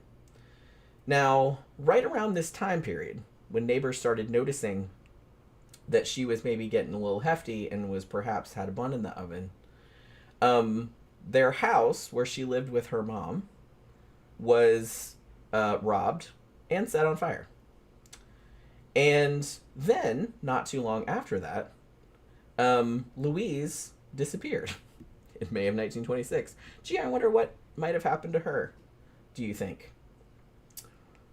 So here's what probably happened to her, even though they could never prove this. So at some stage, neighbors said, you know, a little while back, right around the time Louise disappeared, matter of fact, we saw Marcel putting this big trunk in the back of his car. And it just so happened that the cops had found a trunk that looked very, very similar to this trunk in the river a few weeks after that. Inside this trunk was a cut up, decomposed body. And it was a woman, they could tell that, but it was so decomposed, and this was in the 1920s, so they never identified her. Weirdly, even though I'm assuming that the neighbors reported, hey, we saw Marcel, like, putting a trunk that looked a lot like that trunk, like, in the back of his car, and then later they find a trunk very like that in the river that has, like, a dismembered body in it, the cops didn't really seem to put 2 and 2 together. They thought, oh, well, Louise, she's just young and she just ran away, or whatever the fuck. Like, they didn't really investigate it, which is crazy. But like I said, they could never prove that was her. Like, they couldn't identify her. So, but everybody, I mean, obviously, seems like that's probably what happened. And I'm assuming that because, 1, of the scandal, and 2, we're assuming that she got pregnant, which, again, would have been very inconvenient for him. So I'm assuming he just bumped her off because of that. And so they think that this was probably his first murder, was his mistress, because she got pregnant. They're assuming. Like I said, they can't prove it. It's never been proved. But, I mean, obviously, that's probably what happened. Now this is fucking crazy. So not only was this motherfucker a doctor, and he also allegedly, probably, just killed somebody, his girlfriend, and cut her up and threw her in a river in a trunk. Guess what he did next? You'll never guess. He ran for mayor of the town. And guess what? He won by a landslide. even though everybody knew he was a klepto, they're like, they knew that, like, while he was, like, he stole money from the treasury, like, he stole instruments from the band, like, that played in the fucking, like, city square or whatever. Shit like that. Still made his ass mayor. And, yeah, and he still... goes to show you, elected politicians, the bar is set very low. Well, obviously. Just because the dude got elected doesn't mean he's worth a shit. And I mean, it was kind of like, you know, it was kind of like whenever anybody would say, there was a whole thing where I think, like, one of his opponents, he, like, sabotaged one of their speeches or something by, like, he had some other guy, like, come, like, make the electricity go off or something like that. I don't remember what it was, but it was, like, some big thing. And, he would just basically, I don't know. Like, I don't know if he told people he was a klepto, but everybody seemed to know.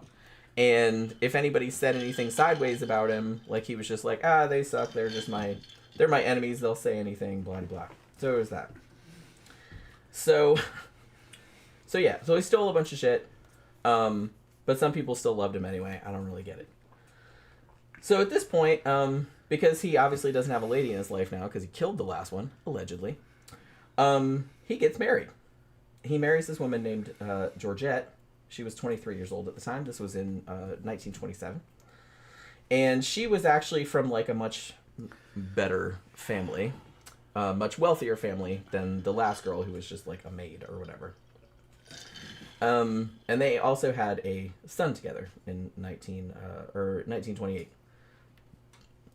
Now, he was accused again. He was arrested again in late 1928 for stealing a bunch of stuff, like some oil from the railroad depot in the town. Now, interestingly, it turned out that he had bought them, but because it's this dude, there was still grift involved. He had bought them, but then he told the company that he never got them and got a refund. Yeah. So he got the shit and he got the money. Yeah. So he essentially got them for free. Papa 77 says some cool shit. He said Kane from the WWE, he is now the mayor of Knoxville, Tennessee. Really? And my response to that is at least that motherfucker had a job, okay, before he was a politician. He knew about discipline, hard work, fucking, you know, going on the road, having some... A lot of these people that get elected have never held a fucking job. They don't know how to do any of that shit. Maybe they went to a university, but learned some fucking sociology or something, but they never had a job. So what would they know about anything? Some of them are fucking lawyers. Lawyers that have never had jobs, never had a practice. So you get a law degree and immediately become a politician. And then they make a shit ton of money in kickbacks and bribery. Yeah. Fucking. And then people look to them to fucking for solutions to the problems. Those bitches can't even change a tire. Camp Guy says, I think this dude has much higher numbers than first reported. Oh, yeah. They're thinking conservative estimate, 60, maybe as many as 200. Like I said, he was only convicted of 26 only. Because that was all they could pin on him. But considering the circumstances, anywhere from 60 to 200 would not surprise me at all. You know what I mean? Because this dude, like I said, he would just bump off. He didn't even think about it. It was just like swatting a fucking fly, it seemed like. So because of this whole oil thing, where he did buy it, but then, like, he got the money for it back. So they did arrest him for that, because that's still fraud. But he just got, like, a little fine or something, and 3 months in prison. Now, because he was still mayor, they suspended him as mayor, but then he did an appeal, and they reversed the decision. Now, here's something else that happened, because apparently being a mayor in the, like, you had 2 strikes and you were out. I guess you could do one kind of illegal thing, and everybody's like, okay. But if you did 2 illegal things, then you got shit canned. You know what I mean? So here's another thing that happened that probably was him, but they couldn't prove it. So in March of 1930, there was this, a dairy unionist. I'm not entirely sure what that is. And Armand Debove was his name. And it was his house, and his house burned down. And when the firefighters went through there, like went through the wreckage, they found his wife in there, whose name was Henriette. and she had been beaten to death, like before the fire was set. And there was also a whole bunch of money, like 20,000 francs, missing from the house. And in the town, the scuttlebutt was that Dr. Petiot was having a fling with Henriette, and that she had done something. I don't know if he'd knocked her up or if she'd pissed him off or something like that. And so he beat her to death and then set the house on fire. Allegedly. Because some witnesses did say that they thought they had seen him around the house at the time of the fire. You know what I mean? So, again, committed a lot they of murder, couldn't man. prove it. Yeah. But everyone was pretty suspicious that that's probably It's funny back then they could be suspicious, but they couldn't prove it. But you could prove it now, probably. Well, yeah. I mean, this is the techniques. 1920s and 1930s. I mean, really, unless you saw the motherfucker do it, like, they couldn't really do much. Yeah. And here's another thing that's, like, super fishy. So one of the witnesses in this case was going to testify, like, to what he knew, that he had seen Dr. Petiot around the house and blah-de-blah. And, like a dumbass, he went to the doctor's office for his rheumatism, and the doctor gave him an injection, and he died 3 hours later. Yeah. So, wonder what happened there. On the death certificate, Dr. Petiot put that he died of an aneurysm. Not my fault. They didn't even investigate it. You see, you never really hear about crimes like this happening in the South in the 1800s, where the guy was suspected over and over again, even in the 1900s. And I was thinking it's because the South was fucking really big into vigilante justice and clan warfare. If you killed somebody, that person's family who suspected you and no charges were filed, that family would kill you. Yeah. But I guess that wasn't happening in France. It was too metropolitan. You know what I mean? City Well, areas. I mean, not where this was. This was this was a little bitty village. Little bitty village? They just didn't have that Scots-Irish fucking lust for fucking vengeance that you would have. You know what I mean? I guess. I don't know. But if I was thinking if I was back in the 20s in Mississippi and somebody killed a fucking friend of mine, and I said, we know the husband did that shit. You just get it up with the other family members because, yeah, that motherfucker did that shit. And the cops aren't doing it. We're going to get him. Yeah, you'd kill him, you'd lynch him. Well, I mean, that was kind of like that case that I saw on that Perfect Murder the other day, which actually happened in New York City, like back in the 90s or early 2000s or something. And where it turned out that this dude who was a photographer and somebody just came in and shot him in the head in his studio. Yeah. And then it turned out that the dude that did it, like, that dude had raped his girlfriend. Yeah. And I was just kind of like... Yeah. I mean, he did get some time, but... Yeah. I mean, I think the jury was kind of I know like, somebody's jumping in there and says, okay, you lynched the guy. What if it turns out he's innocent? In the South, they would go, so what? You're thinking it through. You're overthinking it too much. They would go, no, he did it. He did it. No, he did. No, I know he did it. That's what they would do. Yeah, but he didn't do it. Well, he did it. You don't understand the fucking... They'll be very confidently wrong. The mentality is... You can't tell them anything. No. Fucking, you can't tell them anything. No. Our fucking, they'll just be wrong till they die. Our ethnic group is extremely stubborn and defiant. And extremely mistrustful of fucking authority. Just go on Grok 3 and ask them about the psychological characteristics and the cultural characteristics of the Southern Scots-Irish, which were a blend of the Irish, the Scots, and the Welsh, and the Northern English, going back to the 16, 17, 1800s. And it's going to tell you, independent, fucking, basically lawless, fucking, throughout their history, defiant, mistrustful of authority, all about local government, tribal, very tribal mentality. You go look at the movie Sinners, a fucking masterpiece. That was Mississippi in the 20s. That's exactly what it was like. The white people were like that, and the black people were like that. The white and the black people were exactly the same mentality.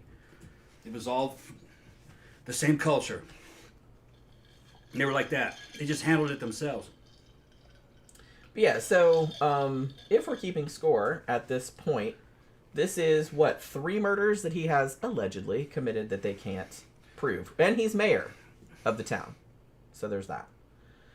Now, so he's mayor for a little while, like more than a year, like a year and a half. And a whole bunch of people started complaining, not so much because of the murders, but because of like some financial irregularities.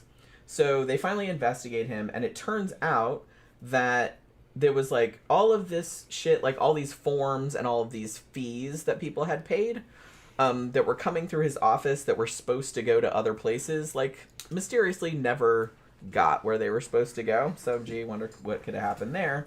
And basically when they called him on it, he threw his secretary under the bus. Now, she basically took the fall for him. I don't know why she did. But yeah.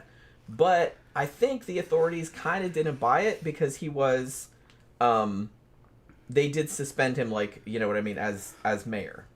So that was like the second time, like I said, 2 strikes, you're out. And he ended up quitting, so he wasn't mayor anymore.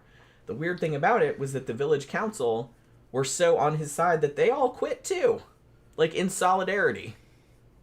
Even though this fucker was like, what the fuck? What? How charming could this motherfucker be? No one is that charming, I'm sorry.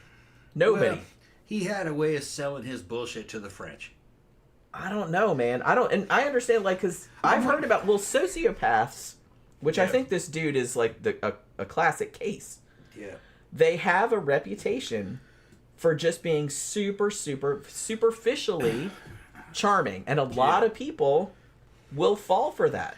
A lot of people. Well, this may be something that I heard. This may be related to something that I heard about the French.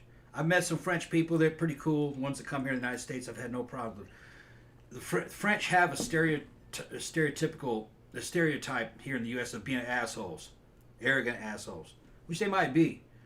But I've also heard from people that have fucking lived in France and have had experience with them, because fucking an ex-girlfriend of mine lived in France.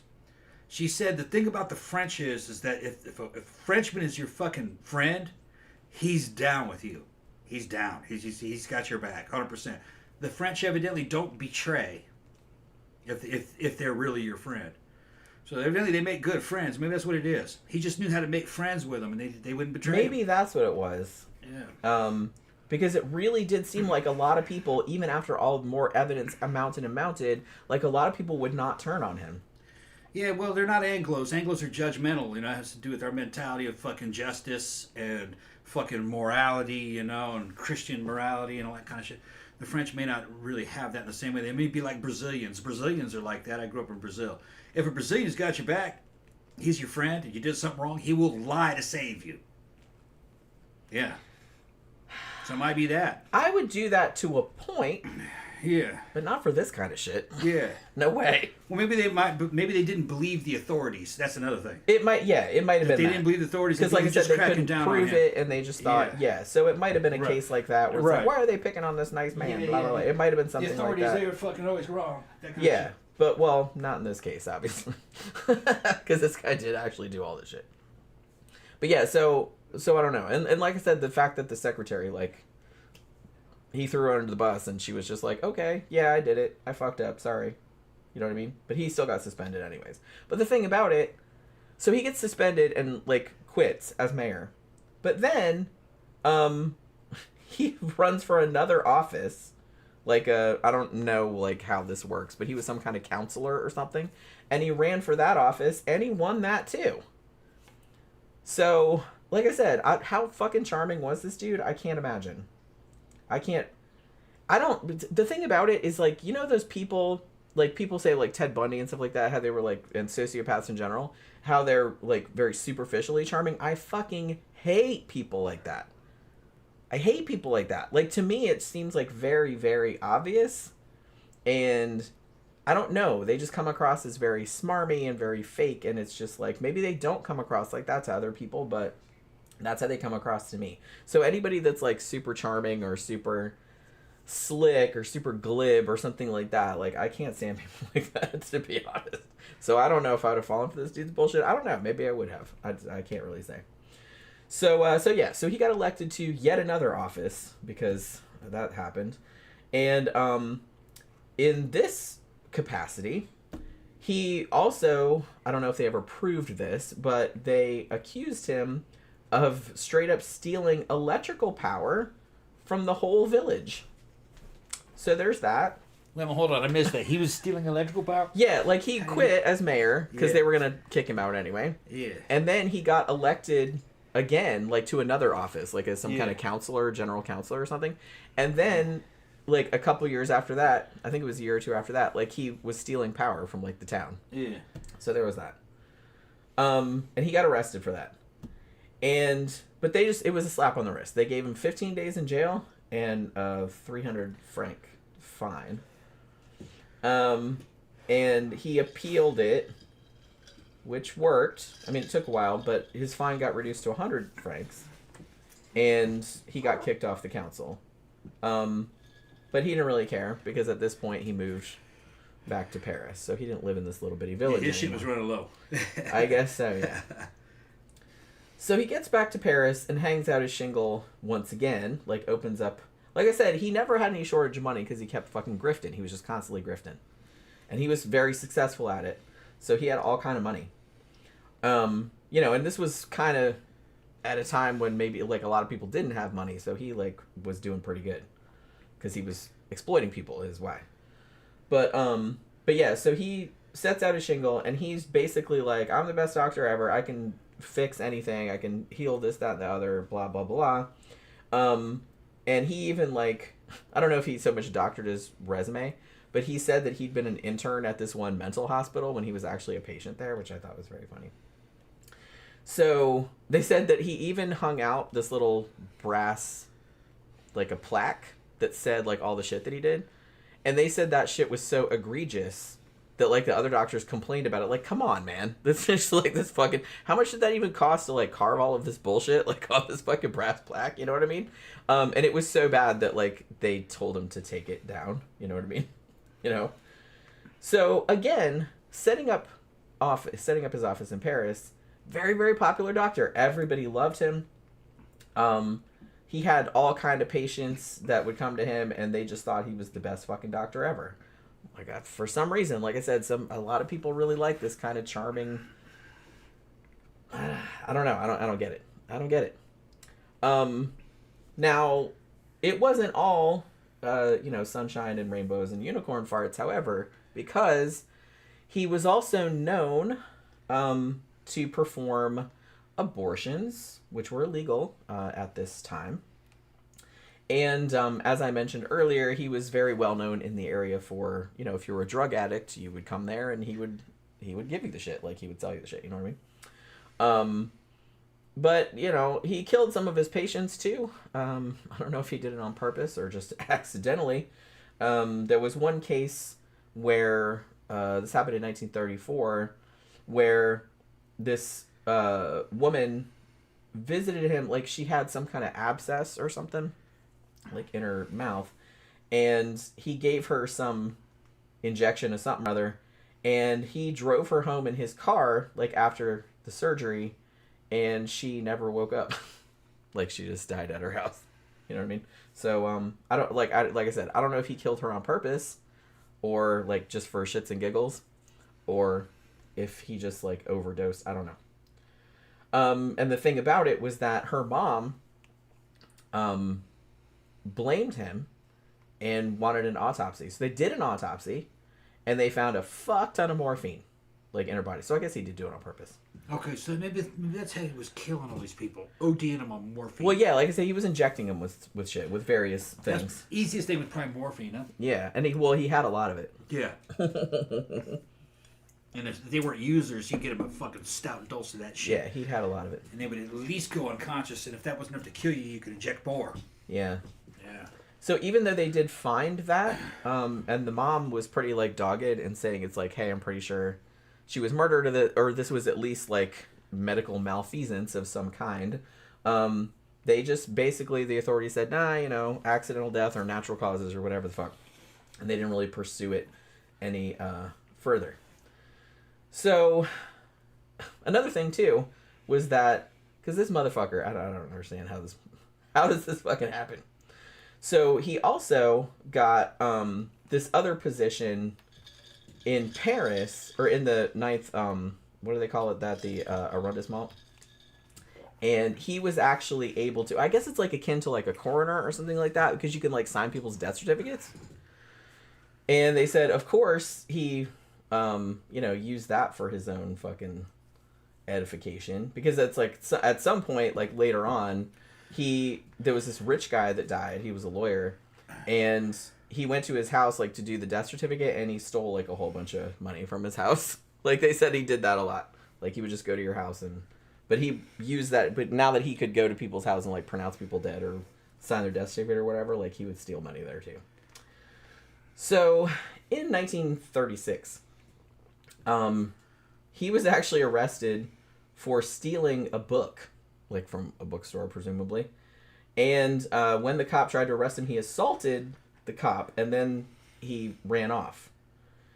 Now, he turned up at the police station a couple days later, basically saying, I'm crazy, I'm not responsible for my behavior, please, have pity on me. And it kind of worked. Like, they did drop the charges. And at that point, his wife kind of put him... I don't think she put him. I think they both kind of collaborated on it. But they did put him in an asylum, like a sanatorium, in late summer of 1936. Like I said, he obviously had some issues, but I think he was like using that to his advantage. Help him. You know what I mean? Yep. So they put him in this sanatorium, and it's like no sooner have they like put him in the room than he's already saying, "Please let me out. I don't know what I was doing. Like, I'm fine now. It was just temporary insanity," or whatever the fuck.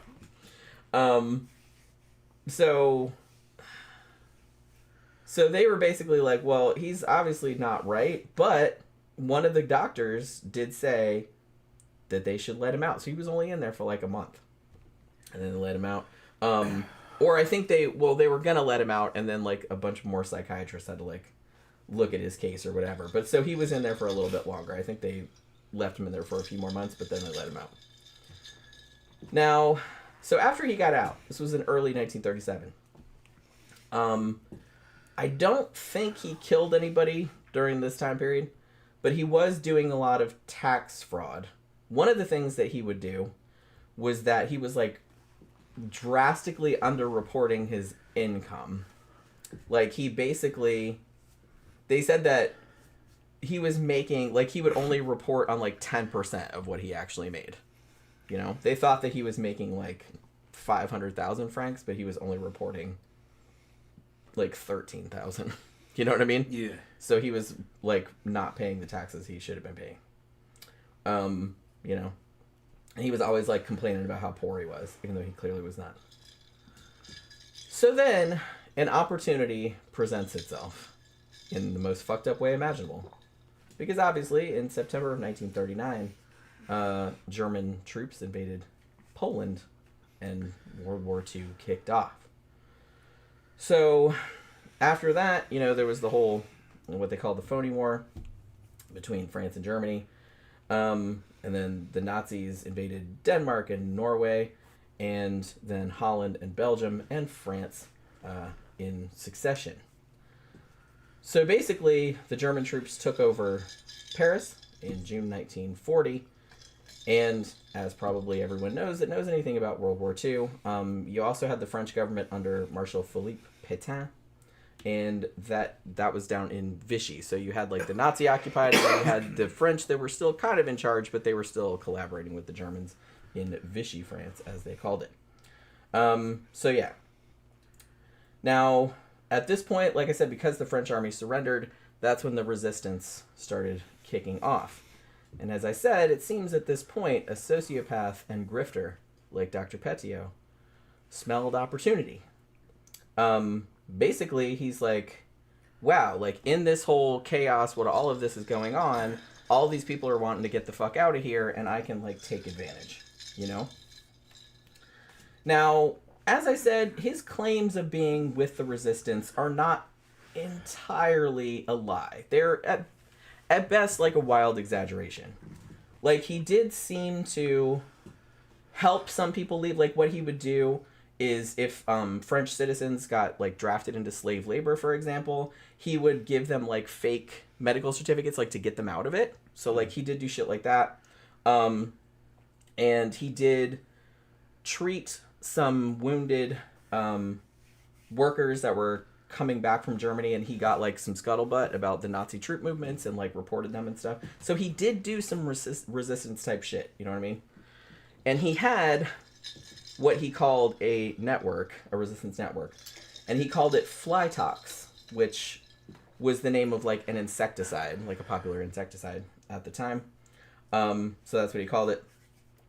And supposedly some of the people in his network did like spy on the Gestapo in Paris and shit like that.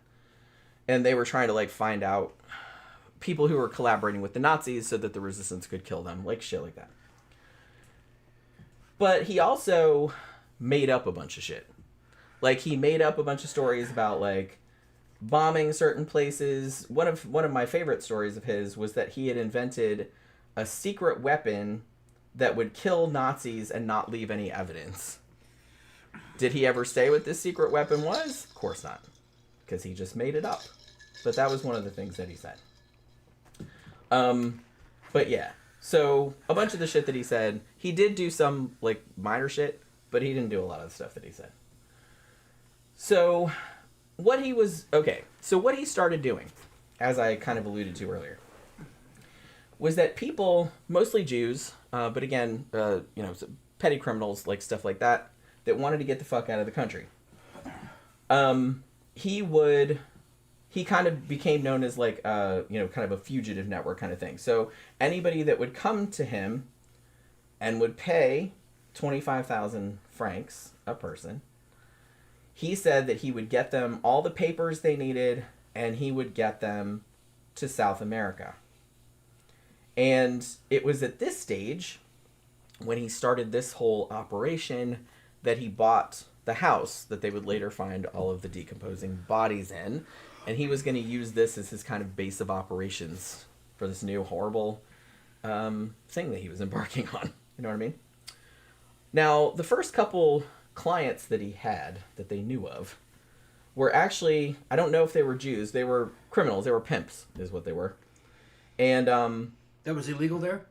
Well, they also, I think they were more in trouble with, they dressed up as Gestapo agents and did like armed robberies. Okay, yeah. So they were kind of more in trouble with. Yeah, because I don't think pimping was a big problem. Yeah. Fucking in France. So they were kind of in trouble with the authorities of both countries at this stage. Yeah. So they went to him, and like I said, he used a code name, Dr. Eugène. And they went to him in 1940. And they also had, one of them had his girlfriend, and then there was another couple who was another pimp and then like another sex worker, like a female sex worker. And they all paid the fee of 25,000 or 25,000 francs each. And not surprisingly, all of them mysteriously disappeared. Now later on, he would actually say that he had killed them, but that he had killed them because they were Nazi collaborators. That's what he said. Which, as far as anyone knows, they were not. They were just trying to get the fuck out of the country. You know what I mean? So... He was just trying to steal their shit. He was just trying to steal their shit. He just wanted their money. Because, like I said, 25,000 francs... Oh, a lot of money. That was a lot of money back then. And people were paying it per person. Yeah.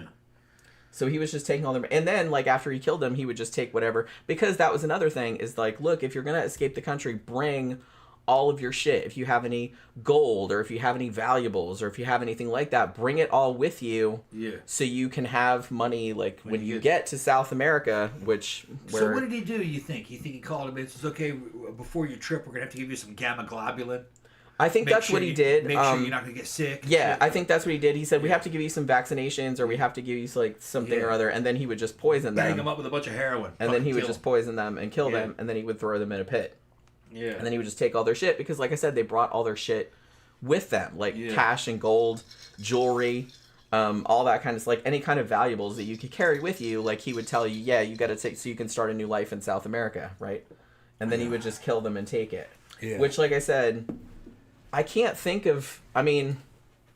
That is really fucking cold-blooded. Hell yeah, that's just like all those 1800s fucking killers. That is so fucking cold-blooded. Like that woman fucking taking the babies. Oh, I'll make sure your baby gets adopted out. Fucking then she just throws the baby away and keeps the money. Yeah, that was like, wasn't that like Nanny Doss was doing that shit, wasn't she?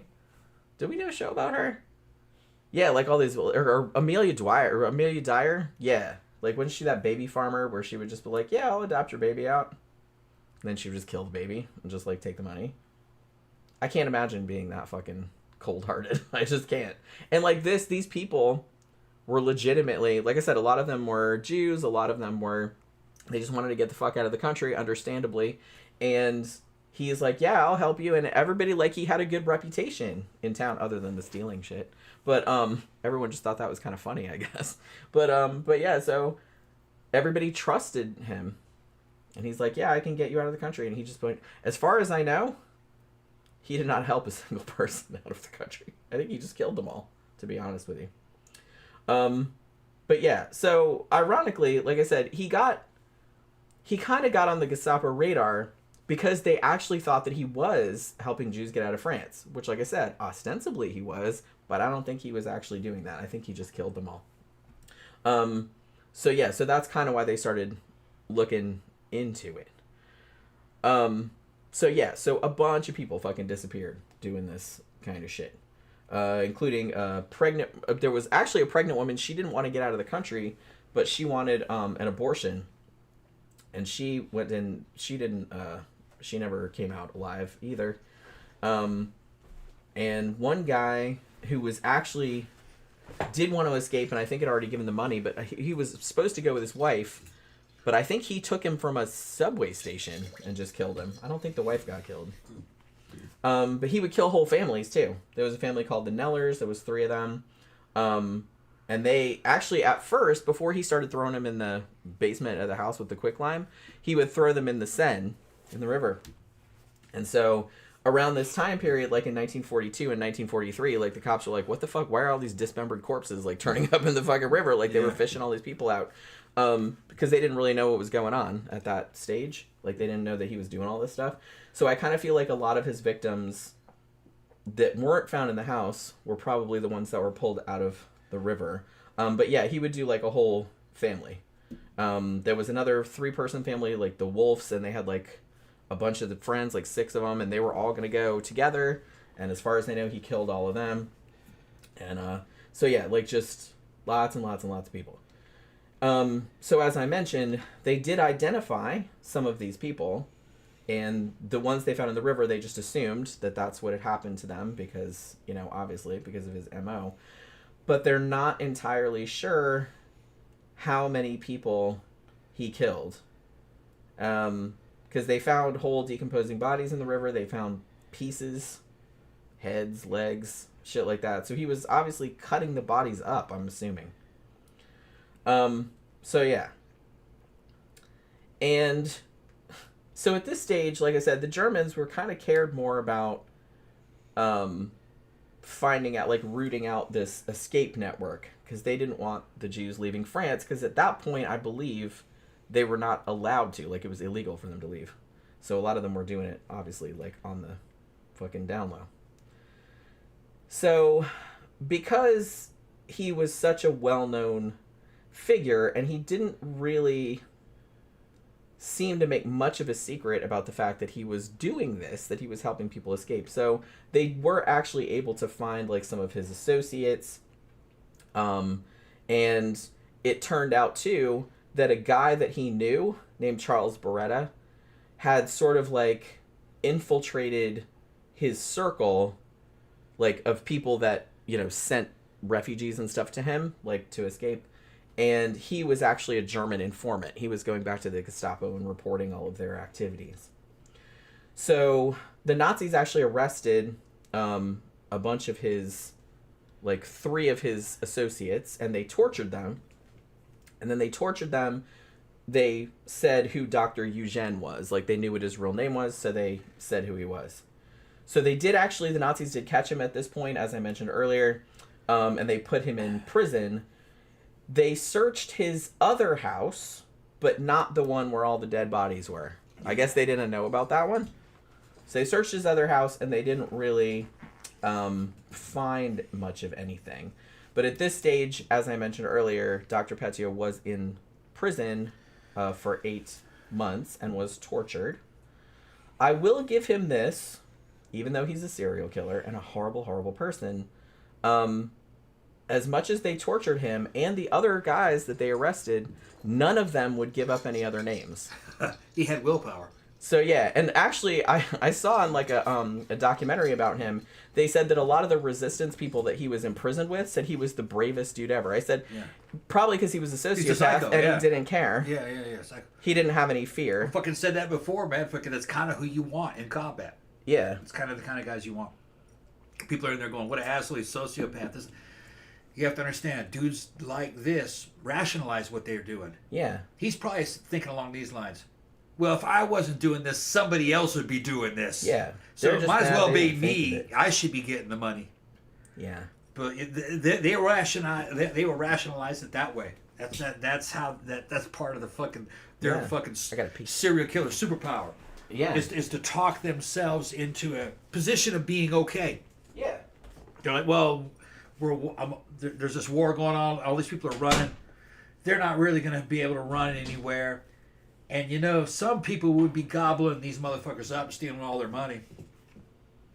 And, well, it may as well be me. Because if I'm not going to do it, then other people are going to do it. And when you start thinking like that, man, you can now give yourself license to do anything. And here's the weird thing. You got a lot of people in charge of corporations and fucking shit like that think that way. Well, see that fucking switch? If I pull that switch in the stock market, I'll make trillions of dollars. It'll fucking destroy all these other businesses. And all those people will go out of business, and those children will go hungry, and those dudes will all need to get new jobs. But you know what? If I don't pull that string, somebody else will. So it may as well be me, because I deserve that money. Ain't that some shit? If one of my enemies pulls that string and they get the money, they'll use that money against me. So that's kind of, when you start thinking like that, which I'm pretty bad, but I haven't reached that level yet. If I was at that level, maybe I'd be a much richer man than I am now. But this dude's there, and that's what he's doing. And here's the thing, he's not getting super, super rich off this. He's making money, he's staying afloat, fucking he's got a couple houses, he's doing good. But a lot of super rich people kind of think that way. Well, if I don't do it, somebody else will, so I may as well be me. Well, I mean, yeah, that's the way they kind of make themselves feel better. Yeah. It's just market forces. That's how they'll look at it. It's just forces of the market. I will note, too, that there has been speculation that, like I said, props to the other resistance guys who were presumably not serial killers, who, even though they were tortured, did not give up any other names. There has been speculation that the reason that Dr. Petiot didn't give up any names, not because he was super brave or anything like that, or he didn't care, it's just he didn't know any. He didn't know, yeah. Because, as I said, he did some minor resistance shit, but a lot of the people in the actual resistance, like, didn't really know him, or he wasn't, like, real in it. And he probably would So cozy he up might with them and not lie. I'm big into it. Yeah. Well, yeah, I Lie. think that's what it was. So, but he wasn't into it at all, probably. No. Like I said, he did some minor shit, but, Yeah. you know, Because he he didn't... probably he was brave because he knew he had nothing to lose, Yeah. and two, he couldn't tell him anything. Yeah. So it just made him look even better, and then he could soak up all this admiration from real resistance fighters. Right. That's the kind of shit they would do. Yeah, I mean, this dude Sociopath, basically psycho, yeah. seems like that. Yeah. He just seems to not give a single shit about anything. Wait till you hear about, like, some of the shit that he said at his trial. So, yeah. So here's the thing. So the Nazis let him go. Not too long after that, because, you know, he wouldn't give up any names. I'm surprised they didn't kill him, honestly. But they let him and the other two dudes go. And not too long after this was when, you know, his House of Horrors was discovered, and he went on the run. Now, interestingly, he was able to stay a fugitive for so long because of his patience and his friends and stuff, because he had a lot of friends out there still, like I said, who didn't think that he had done anything wrong. And so he would just go from house to house. And he also kind of changed his appearance, like he grew his beard out and like all this other kind of stuff so he wouldn't be as recognizable.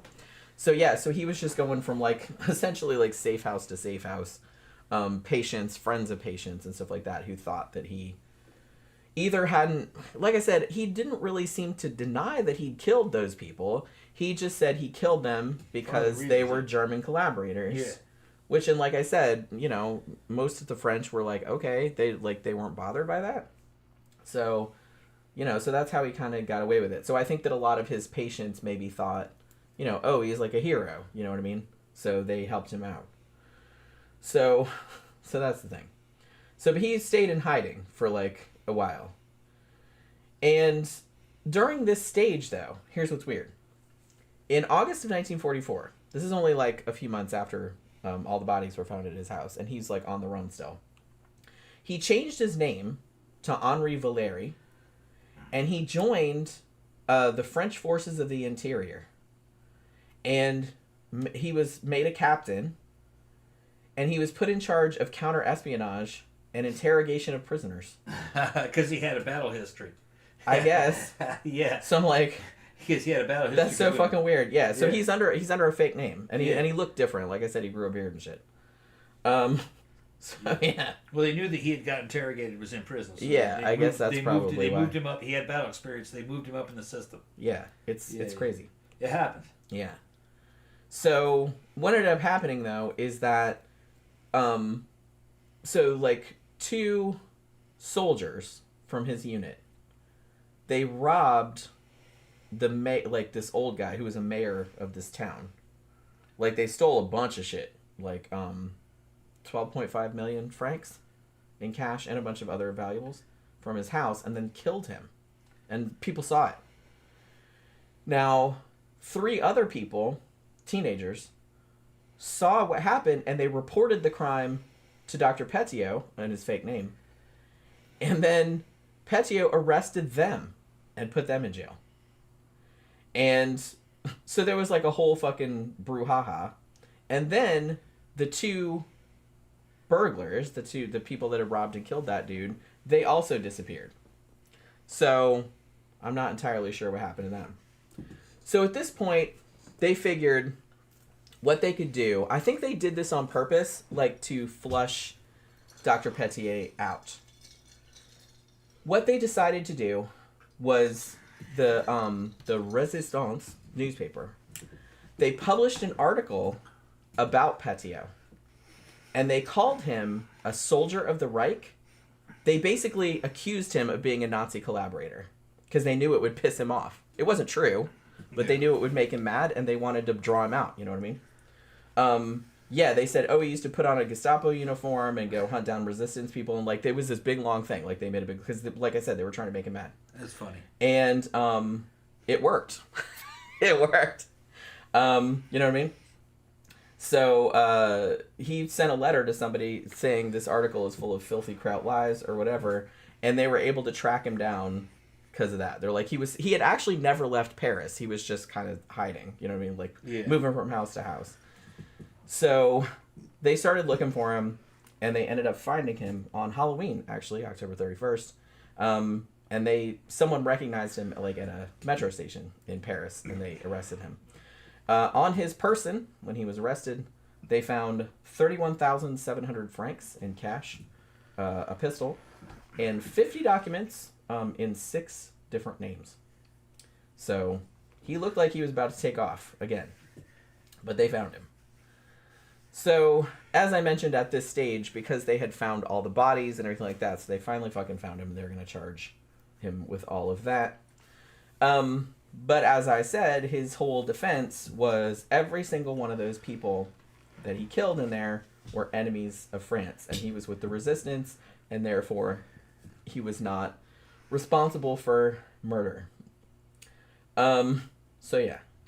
And also, I think he also tried to say that some of the bodies in there were not killed by him, but were killed by other people in the Flytox network, and he didn't know about it. Yeah. I think that was another story that he was telling. Distanced himself from it. Yeah. Although, like I said, he did confess to killing some of the people, but he said they were collaborators. See, this shit here, man, kind of reminds me of my studies about World War II and the resistance and how the fucking U.S. played that up. And evidently the French were not too aware of what the resistance was doing. When you hear about the French resistance as an American, you kind of have these fucking kind of grandiose images of these guys and what they were doing. But I've seen some critical analysis of them, you know, fucking from the day when that was happening. They weren't doing that much in reality. They were reporting information back to the Allies through ways that they could, through surreptitious radio transmissions usually. But a lot of the data that they sent back to the Allies wasn't really all that useful. They did some stuff, but it didn't really make an impact against the Germans. They didn't really emerge into the daylight until after the fucking Allies showed up in France. Then you saw the fucking resistance guys. Now, they were kind of being told through the grapevine. The British intelligence had a lot of communication with them. They were telling them not to do much of anything because the Germans would wipe them out. It wasn't until the Americans showed up that they could help with some stuff. But it was very ancillary on the side shit that they did. It's kind of a romanticized image of who there was a resistance, but it wasn't that effective. The Poles, on the other hand, had a fucking much harder core resistance. They fucking killed Heinrich Heydrich, the hangman, he was a stereotypical Nazi. They even fucking busted some people out of fucking concentration camps, and then they went to fight. But the thing is, they all got killed. They pretty much all got killed in Poland. I mean, they probably knew that was going to be the outcome. You couldn't survive them because the Nazis were fucking good, man. They were good soldiers. They had fucking a lot of equipment, and they had pretty ruthless tactics. So what I was saying is that he's spinning these yarns about the resistance and this and that, the la resistance and all that. And chances are the average Frenchman at the time probably wasn't real sure what the resistance was doing, and they probably had a fucking a fucking mental image of them that was kind of untrue. You know what I mean? Like a legendary image of the resistance. The resistance was not a network that was fucking killing a lot of people. They didn't kill a lot of people. They were just mostly providing intelligence. So I think they did like some bombings, and they did like kind of try to disrupt supply lines and things of that nature. It was very targeted shit. Yeah. It wasn't going after fucking people that were working with the Nazis. Most of the fucking French rolled over to the Germans, and they were happy with the Germans. All right. The Germans, the Third Reich, you know, in our history is kind of presented as a monolithic fucking empire that swallowed up all these other countries. That's not how the Germans interpreted it. The Germans interpreted it as a multinational force. I mean, when they joined the German army, they were in a German uniform, but they had their little scroll saying their country of origin. You know what I mean? They were from Holland and France and from all over. It was a multinational force. You had Africans, North Africans, and then later on Turks in the German army. It really was an international force. But that doesn't play good in propaganda. You know, in American propaganda at the time portrayed it as, no, they're under like an iron curtain. Most French were happy with working with the Germans. They were making a shit ton of money. And they were moving ahead, and it seemed like they were a good bet. Because they were worried about an even bigger threat, man, the fucking Soviets. The Soviets were much worse than Nazis. I mean, I hate to say that, even though I like the Russians, but if you're an average person on the ground, you'd much rather have the Nazis take over your country than the Russians. I would rather have neither, thank you. Yeah, because with the Germans, at least you knew that if you weren't a communist or a Jew, you'd be okay. Until they decided that you weren't. They were good. They were good. Well, you had to do something against them. That's how it always works. You had to do something against them. But as long as you were a Jew or not, you weren't a Jew and you weren't a communist, they tried to suck up to you. That's the way the Germans were. The Russians, you could be a good Russian communist and they'd still fucking kill you. Just from inner politics and fucking like, if you were too good of a fucking communist, some communist superior above you would see you as a threat into the chain of command, and they were afraid you'd get promoted over here, so they'd fucking accuse you of a crime and have you killed. you couldn't trust commies at all. Unfortunately. But that's just the way they really were. And here's another thing, the communists killed more Jews than the Germans ever thought of. They killed a shit ton of Jews. Probably at least twice that of what the Germans did. The communists weren't any good either. The Germans saw the problem as race. The fucking communists saw the problem as class.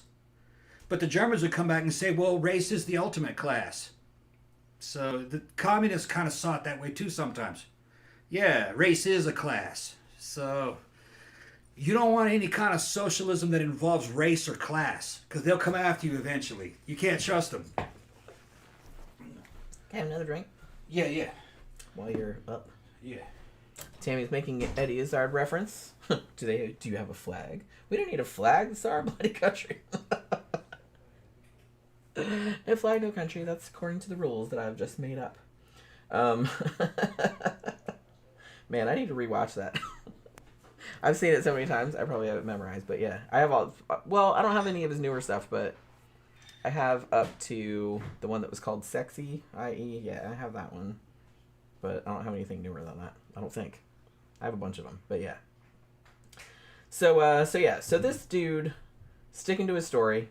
However, they did kind of track down some actual members of the resistance and stuff like that, and they're like, yeah, we don't fucking know this dude. Or he was just like some dude, like some wannabe that kind of just hung around. You know what I mean? But it didn't really do anything. So there was that. And despite all of his stories about, ooh, I did this bombing, and I killed this Nazi, and I did this, that, and the other thing, and they didn't really find any proof of that either, so they assumed that he was just, like, making all of that up.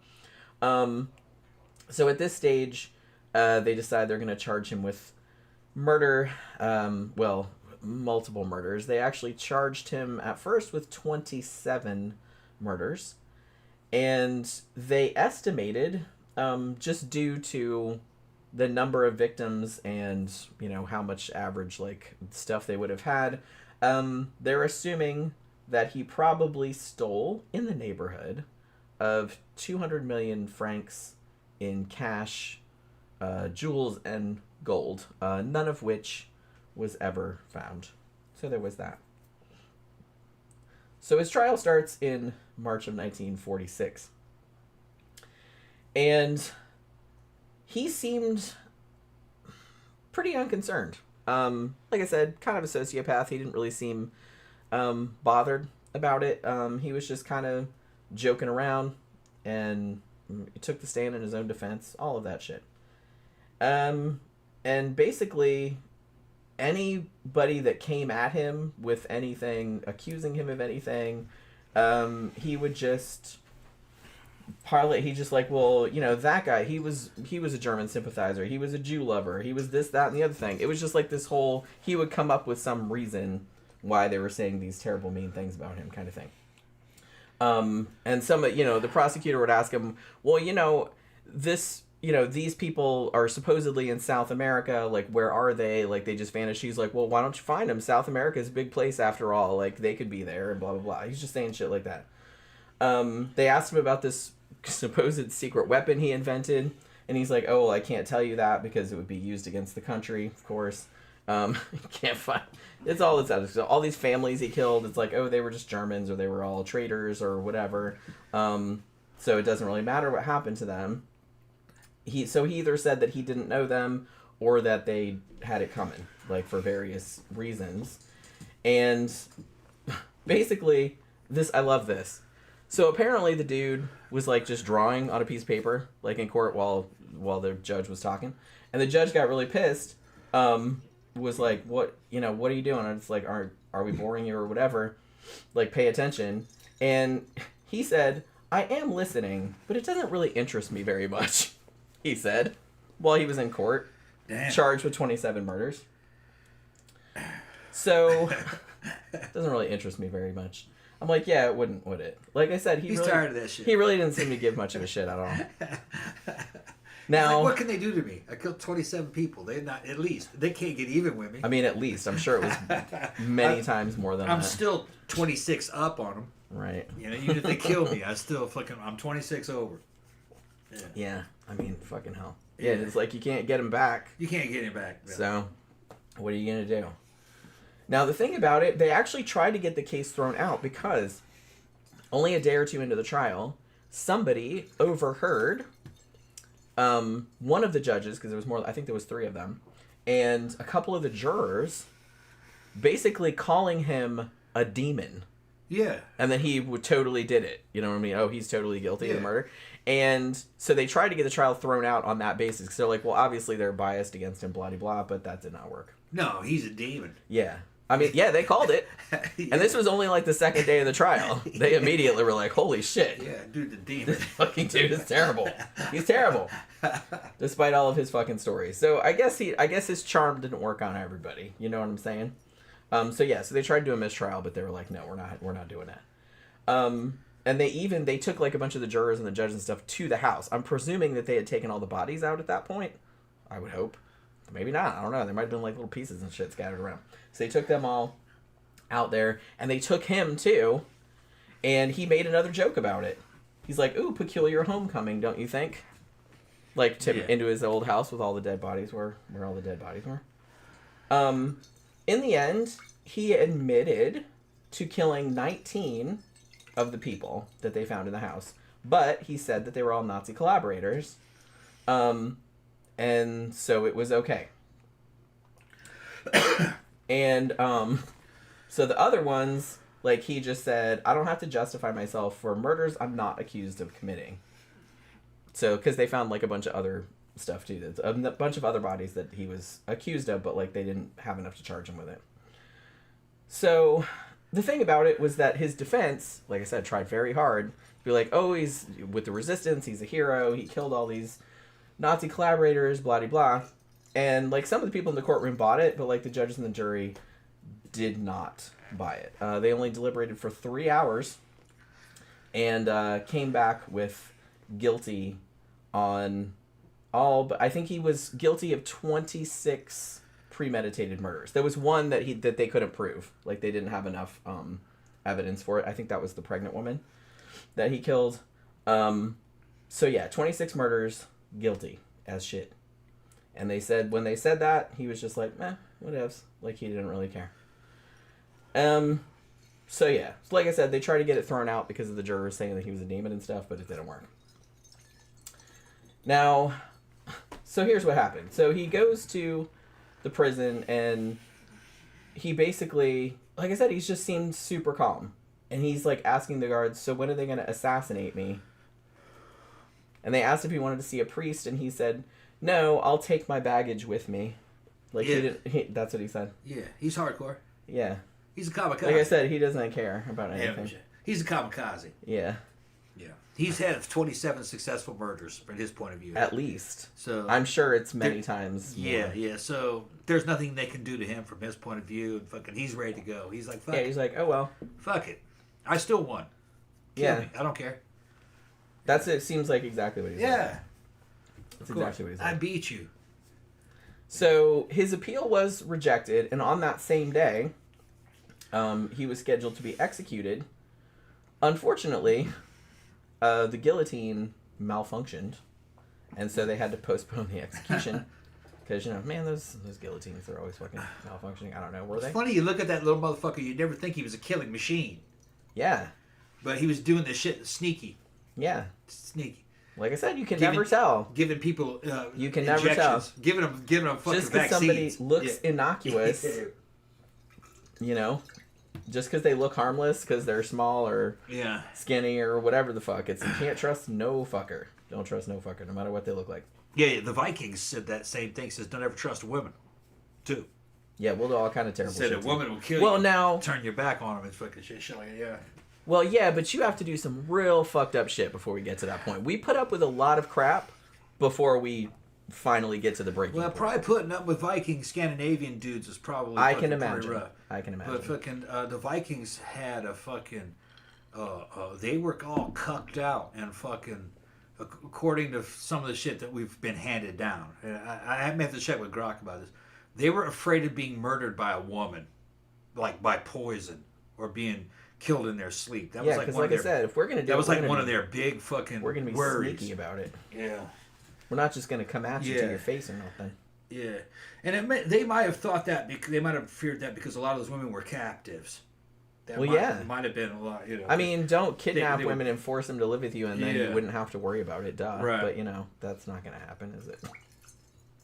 It's like, well, they might be kind of mad that we took them away from their family killed their and families, villages and killed their whole families. family. Yes, I think They might be a little upset about that. She was a little upset. I think most of the time. I think most of the time the girls. Silly women and their silly emotions. I think most of the time the slaves that were with them, they were English slaves usually and French slaves and shit like that, Germans. I think they were purchased. I don't think that they captured them themselves. So it could be, you could say, look, baby, I didn't kill your family. Some other dude did. I've saved you from those fucking slavers. I still wouldn't buy it. I still wouldn't buy it. But that's probably how it was rationalized. Because that's how the Romans did it. I mean, if I was in that situation, I would absolutely poison you. Well, he might be good with you, though. Yeah. And he's not the one that killed your family, and he saw you up there. It would depend on the situation. It might be he saw you on the auction block, scared to death, and he says, "Look, hey babe, I'll bring you off there. Come on, let's get you out of here." Might have been some shit like that, because that was evidently kind of how it was done in Rome. That doesn't make it any better. They'd see people up there and go, well, I'll take care of her. That doesn't make it any better. Like I said, it would depend on the situation, but if I had the means, I would absolutely. We got to look at it from the point of view of the purchaser. He's like, fucking, I can take good care of her. This motherfucker buys her. He might abuse her. I can trust myself with her. That kind of shit. That's the thinking. Well, yeah, I know that. I'm going to get her off that block. I'll save her. That's probably what it was.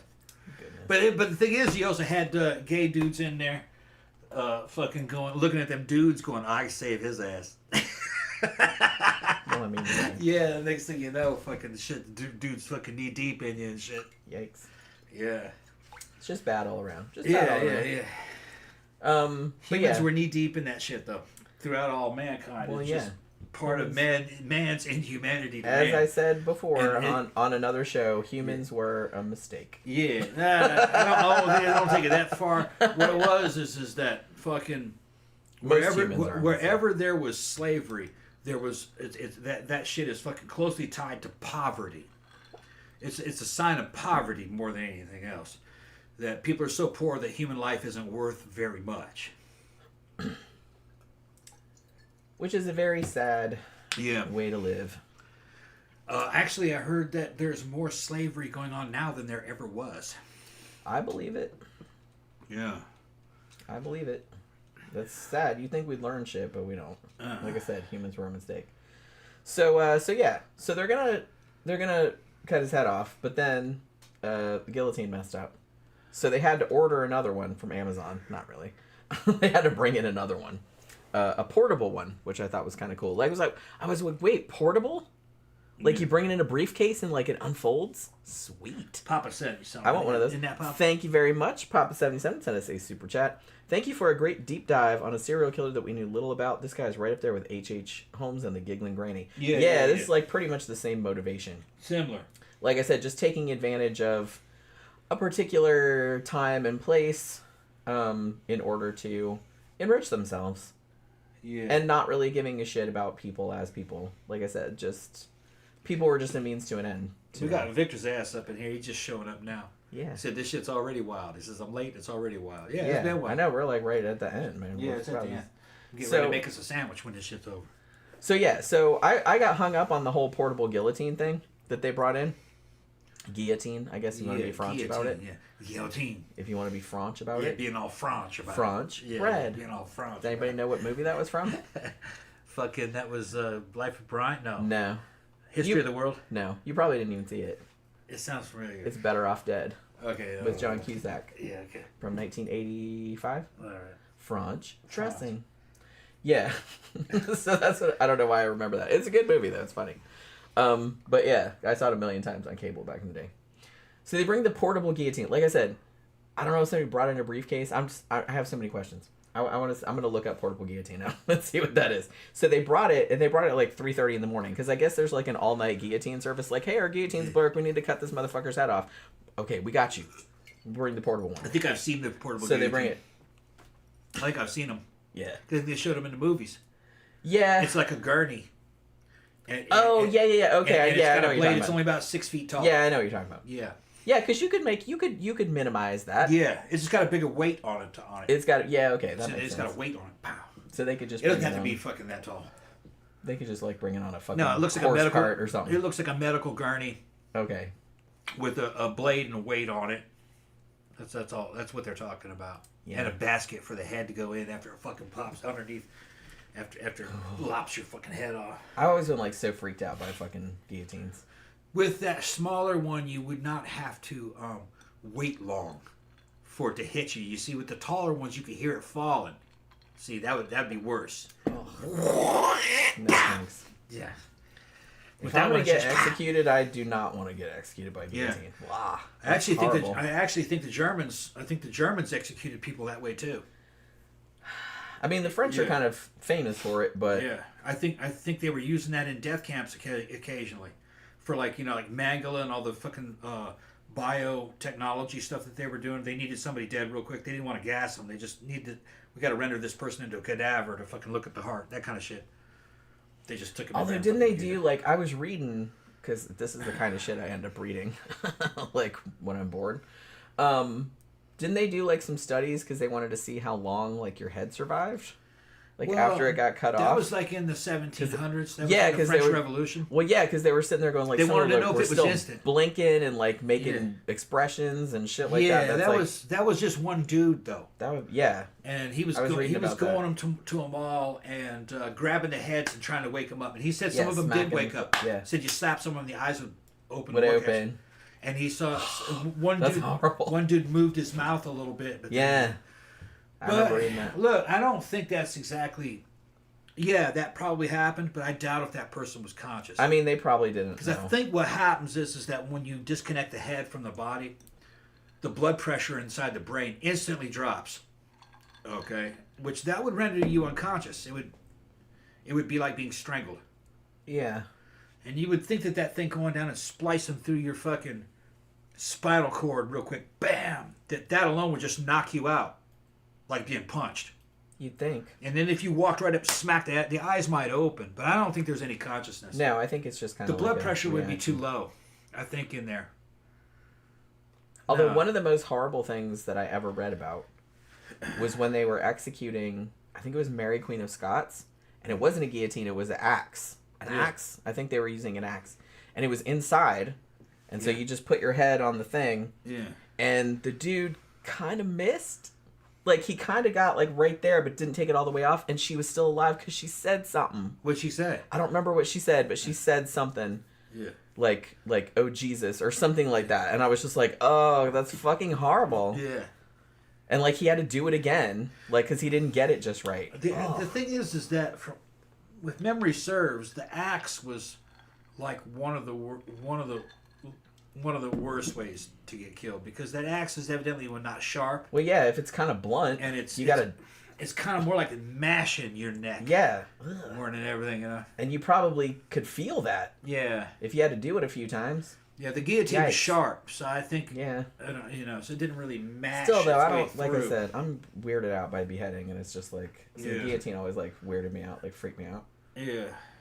So, the fact that this dude... I'd rather go by fucking firing squad. I mean, that seems like the quickest way. Yeah, firing squad. If the Bitch. dudes are Yeah, decent shoot me. shots. Yeah. All those rifle rounds hitting you, you wouldn't know it hit you. You'd just immediately be numb. I mean, the easiest way would Yeah. be like they have like fucking just lethal injection because you would just go to sleep. Yeah, that might be creepy though. I'm not Seeing creeped out. Like I maybe, said. maybe if you didn't see the needle, Yeah. like you got an IV and you didn't see him slip around in Like I behind said, you it would and just be like almost like. yeah. So that'd probably be like the most peaceful way to go. Getting your fucking head cut Yeah. off and shit like that. But And I think they're doped up even when they do that. yeah, I think. Well, yeah, it's like it's a 3-drug cocktail. Yeah. They do like one drug that kind of like chills you out, and one drug that kind of puts you in a little bit of a stupor, I think, Yeah. and then the one that kills you. Yeah. I think is what they do, because they don't want anybody like flipping out. You know what I mean? Yeah. Which for their own safety, I would assume. So yeah, so they bring in the portable guillotine. It's like that still makes me laugh. So they bring that in like at 3:30 in the morning. And so they go and they tell him, there's like, okay, the guillotine has arrived. So time to get your head lopped off.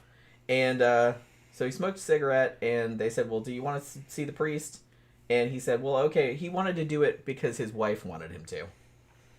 But the quote was, I'm not a religious man, and my conscience is clean. That's what he said. I'm like, yeah, I bet it is, because you don't give a fucking shit about anybody. Yeah. I'm an atheist. I don't believe in sin. Yeah. Yeah, I mean, you know. I did that shit. I'm good. Yeah. I'm good with it. Don't worry. Like I said, if you don't actually have a conscience and you don't actually feel guilty or care about other people, then I could see how this would not bother you in the slightest. So he goes to the guillotine, and they said he was just acting like calm as please, like do. It's fucking Monday morning. Here we go, going over to the thing. And I kind of love this, and I'm assuming these were his last words. So they're gonna strap him onto the table, and he said to everybody, because everybody's watching. He says, "Gentlemen, I ask you not to look. This will not be very pretty." That was the last thing he said. He's watching out for him. Don't watch this. It's going to be gross. So they fucking asshole. What an asshole. So it's just, I mean, that's funny, but it's like, Jesus Christ, what the fuck is wrong with this dude? He's trolling. Yeah. He's trolling. So they fucking lopped his head off. And the story goes, according to witnesses, that when they looked at his severed head, he had a fucking smile on his face. I'm sure he did, yeah. What can you do to him? That's what I mean. This motherfucker. Yeah. Like I said, this is some cold-blooded shit. Like I said, I can understand murders that happen like in the heat of the moment or something. Like, I'm not going to do it, obviously, but I can understand that more. Like when everyone's emotions are heightened and like somebody did something fucked up and you're mad about it. Like, I get that. Like, it's not right, but I can understand that. But this kind of shit, I mean, he very deliberately put out the word, hey, people wanting to escape the Nazis, I'll help you get to South America. And then he just killed him and threw him in a fucking pit or threw him in the fucking river. Did not give a single fucking shit. I cannot fathom that level of cold-bloodedness. I just can't. I know some people are like that, I know. But this dude, man. And like I said, he had it all rationalized. It seems like this dude had some shit wrong with him even from a very young age. Because like I said, even when he was a kid, his parents were taking him to psychiatrists, and psychiatrists would be like, yeah, this kid's not right. He should probably be in an institution. Which they probably just should have put him in an institution when he was a kid, and everyone would have been happier. He's a sociopath or a psychopath. Probably more like sociopath. But intelligent. And he didn't give a shit. Nope. No. He didn't seem to give a single shit about anything or anybody. He just wanted money. Seemed like he was just stealing shit. Or, like I said, it seemed like he killed some people early on that were just, like, inconvenient. Yeah. Like I said, I think one of his mistresses allegedly got pregnant, and he's like, I don't want to deal with that bullshit. I'll just fucking kill her and put her in a trunk and throw her in a river. Yeah. Allegedly. But, he's dead. He can't sue me. But, you know what I mean? So it was that kind of shit. And I think that other woman that he burned in the house, well, he beat her to death first and then burned the house down. That was rumored to be a mistress also. Huh. So she might have been, hey, I'm pregnant, or hey, marry me, or something like that. Like, she was maybe causing some kind of drama in his life that he didn't want. Yeah. And dudes like that, you cause them the slightest bit of inconvenience, they're just going to be like, boop. They're just going to get rid of you. He had a huge ego, man. He had a very huge ego. It does seem that way, doesn't it? But yeah, I mean, fucking Jesus Christ. Yeah, so I really appreciate that you recommended this, Tammy, because like I said, I had heard the dude's name, like I had heard because they did kind of call him Dr. Satan for obvious reasons, but I didn't really know that much about him, like all of the shit that he was doing, and the fact that he just like kept all that shit in his house too. I mean, I guess he didn't live in that one because he had another one. Like, and I think he lived in the other one. So I think the house where they found all the bodies was kind of his base of operations for his escape network. Yeah, they were escaping, all right. They were escaping from fucking being living, I guess. Zach says, hey guys, been lurk listening all night. Good show. Yeah, I was like, where have you been? I thought you just got here. I'm like, oh my god, we're almost done. We're almost done.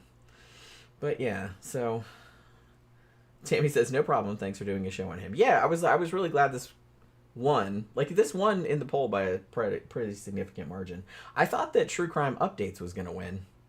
I was surprised that it didn't. Because I knew there had been a lot of cases that people had been asking about that, like, we should do a show. It's like, oh, you should talk about the Morimura case. You should talk about the Asha Degree. You should talk about, like, some other, like, you know, there's been updates, I think, in the Long Island serial killer, like, all that kind of stuff. And so I thought people would do that, but I'm kind of glad that this got recommended because this was a ride and a rabbit hole, as it always is. But yeah, so oh, there's Tom. I'm right here. Yeah. I thought you just left. No. I had to go to the restroom. I was like, that was rude. No, I drank one of those took one of those water pills earlier today. Oh, see, he's got water, Yeah. so he has to keep getting out to pee. Yeah. It's funny. Those water pills are literally like this big, Yeah, like as big tiny, as like a tiny little fingernail, like that. You'd be pissing all day. And it's just like every 20 minutes, you're like, oh, gotta go again. I Like, pissed out gallons and 6 gallons. pounds of water. Yeah. It's like, damn. Yeah. So, yeah. Yeah. But, Zach said, what? I got the sandwiches with the hoagie rolls and Nice. and ham and turkey with cheese. I can give it to you as a hot sandwich or a cold sandwich. Would you rather have it as? I don't know. I kind of feel like cold sandwich. Okay, we do cold sandwich. You want toasted? Or yeah. Let's do toasted. I can do the bread toasted. Yeah. Yeah, you can toast the bread. Okay. Well, you always gotta Alright, toast yeah. the bread. Yeah, Zach said, yes, there's a new serial killer ripping shit up in New England as we speak. 12 bodies found in the past couple months, I think. Yeah, we should probably do something about that. Although, I'm always kind of, like, hesitant. Although, we did do a show about Lisk before he got caught, but I'm always kind of hesitant to do shows about fucking serial killers that are still, like, active, because You don't want to catch their attention. never know. Never know. They might, like, turn up and, like, break in the fucking house. You know what I mean? So, I don't usually worry about it too much, but it is always kind of in the back of my mind. All right, so we're going to wrap it up for this evening. Thank you very much for Thank you for Papa dropping 77. by. Thank you very much, Super Papa Chats. 77, for all your super chats. Yeah. And and just hanging out with us and talking about this We'll be back Friday. horrible motherfucker. Yeah, so we'll be back Friday night for the Sidetrack show, which is my favorite show of the week, where we're just drinking, talking about a bunch of bullshit, which is always like super fun. Yeah, before we go out to the club. Well, We're going to club Saturday. Saturday is Memento. That's still before we're going out to the club. Though. Yeah, I mean, technically. Yeah. It's the day before, or the night before. But you know what I mean. Yeah, we got all kind of fun stuff we can talk about on Friday. So it should be a fun show as always. Hopefully you guys can come by for that. So have a good night. Have a good day tomorrow. And we will see you again on Friday night.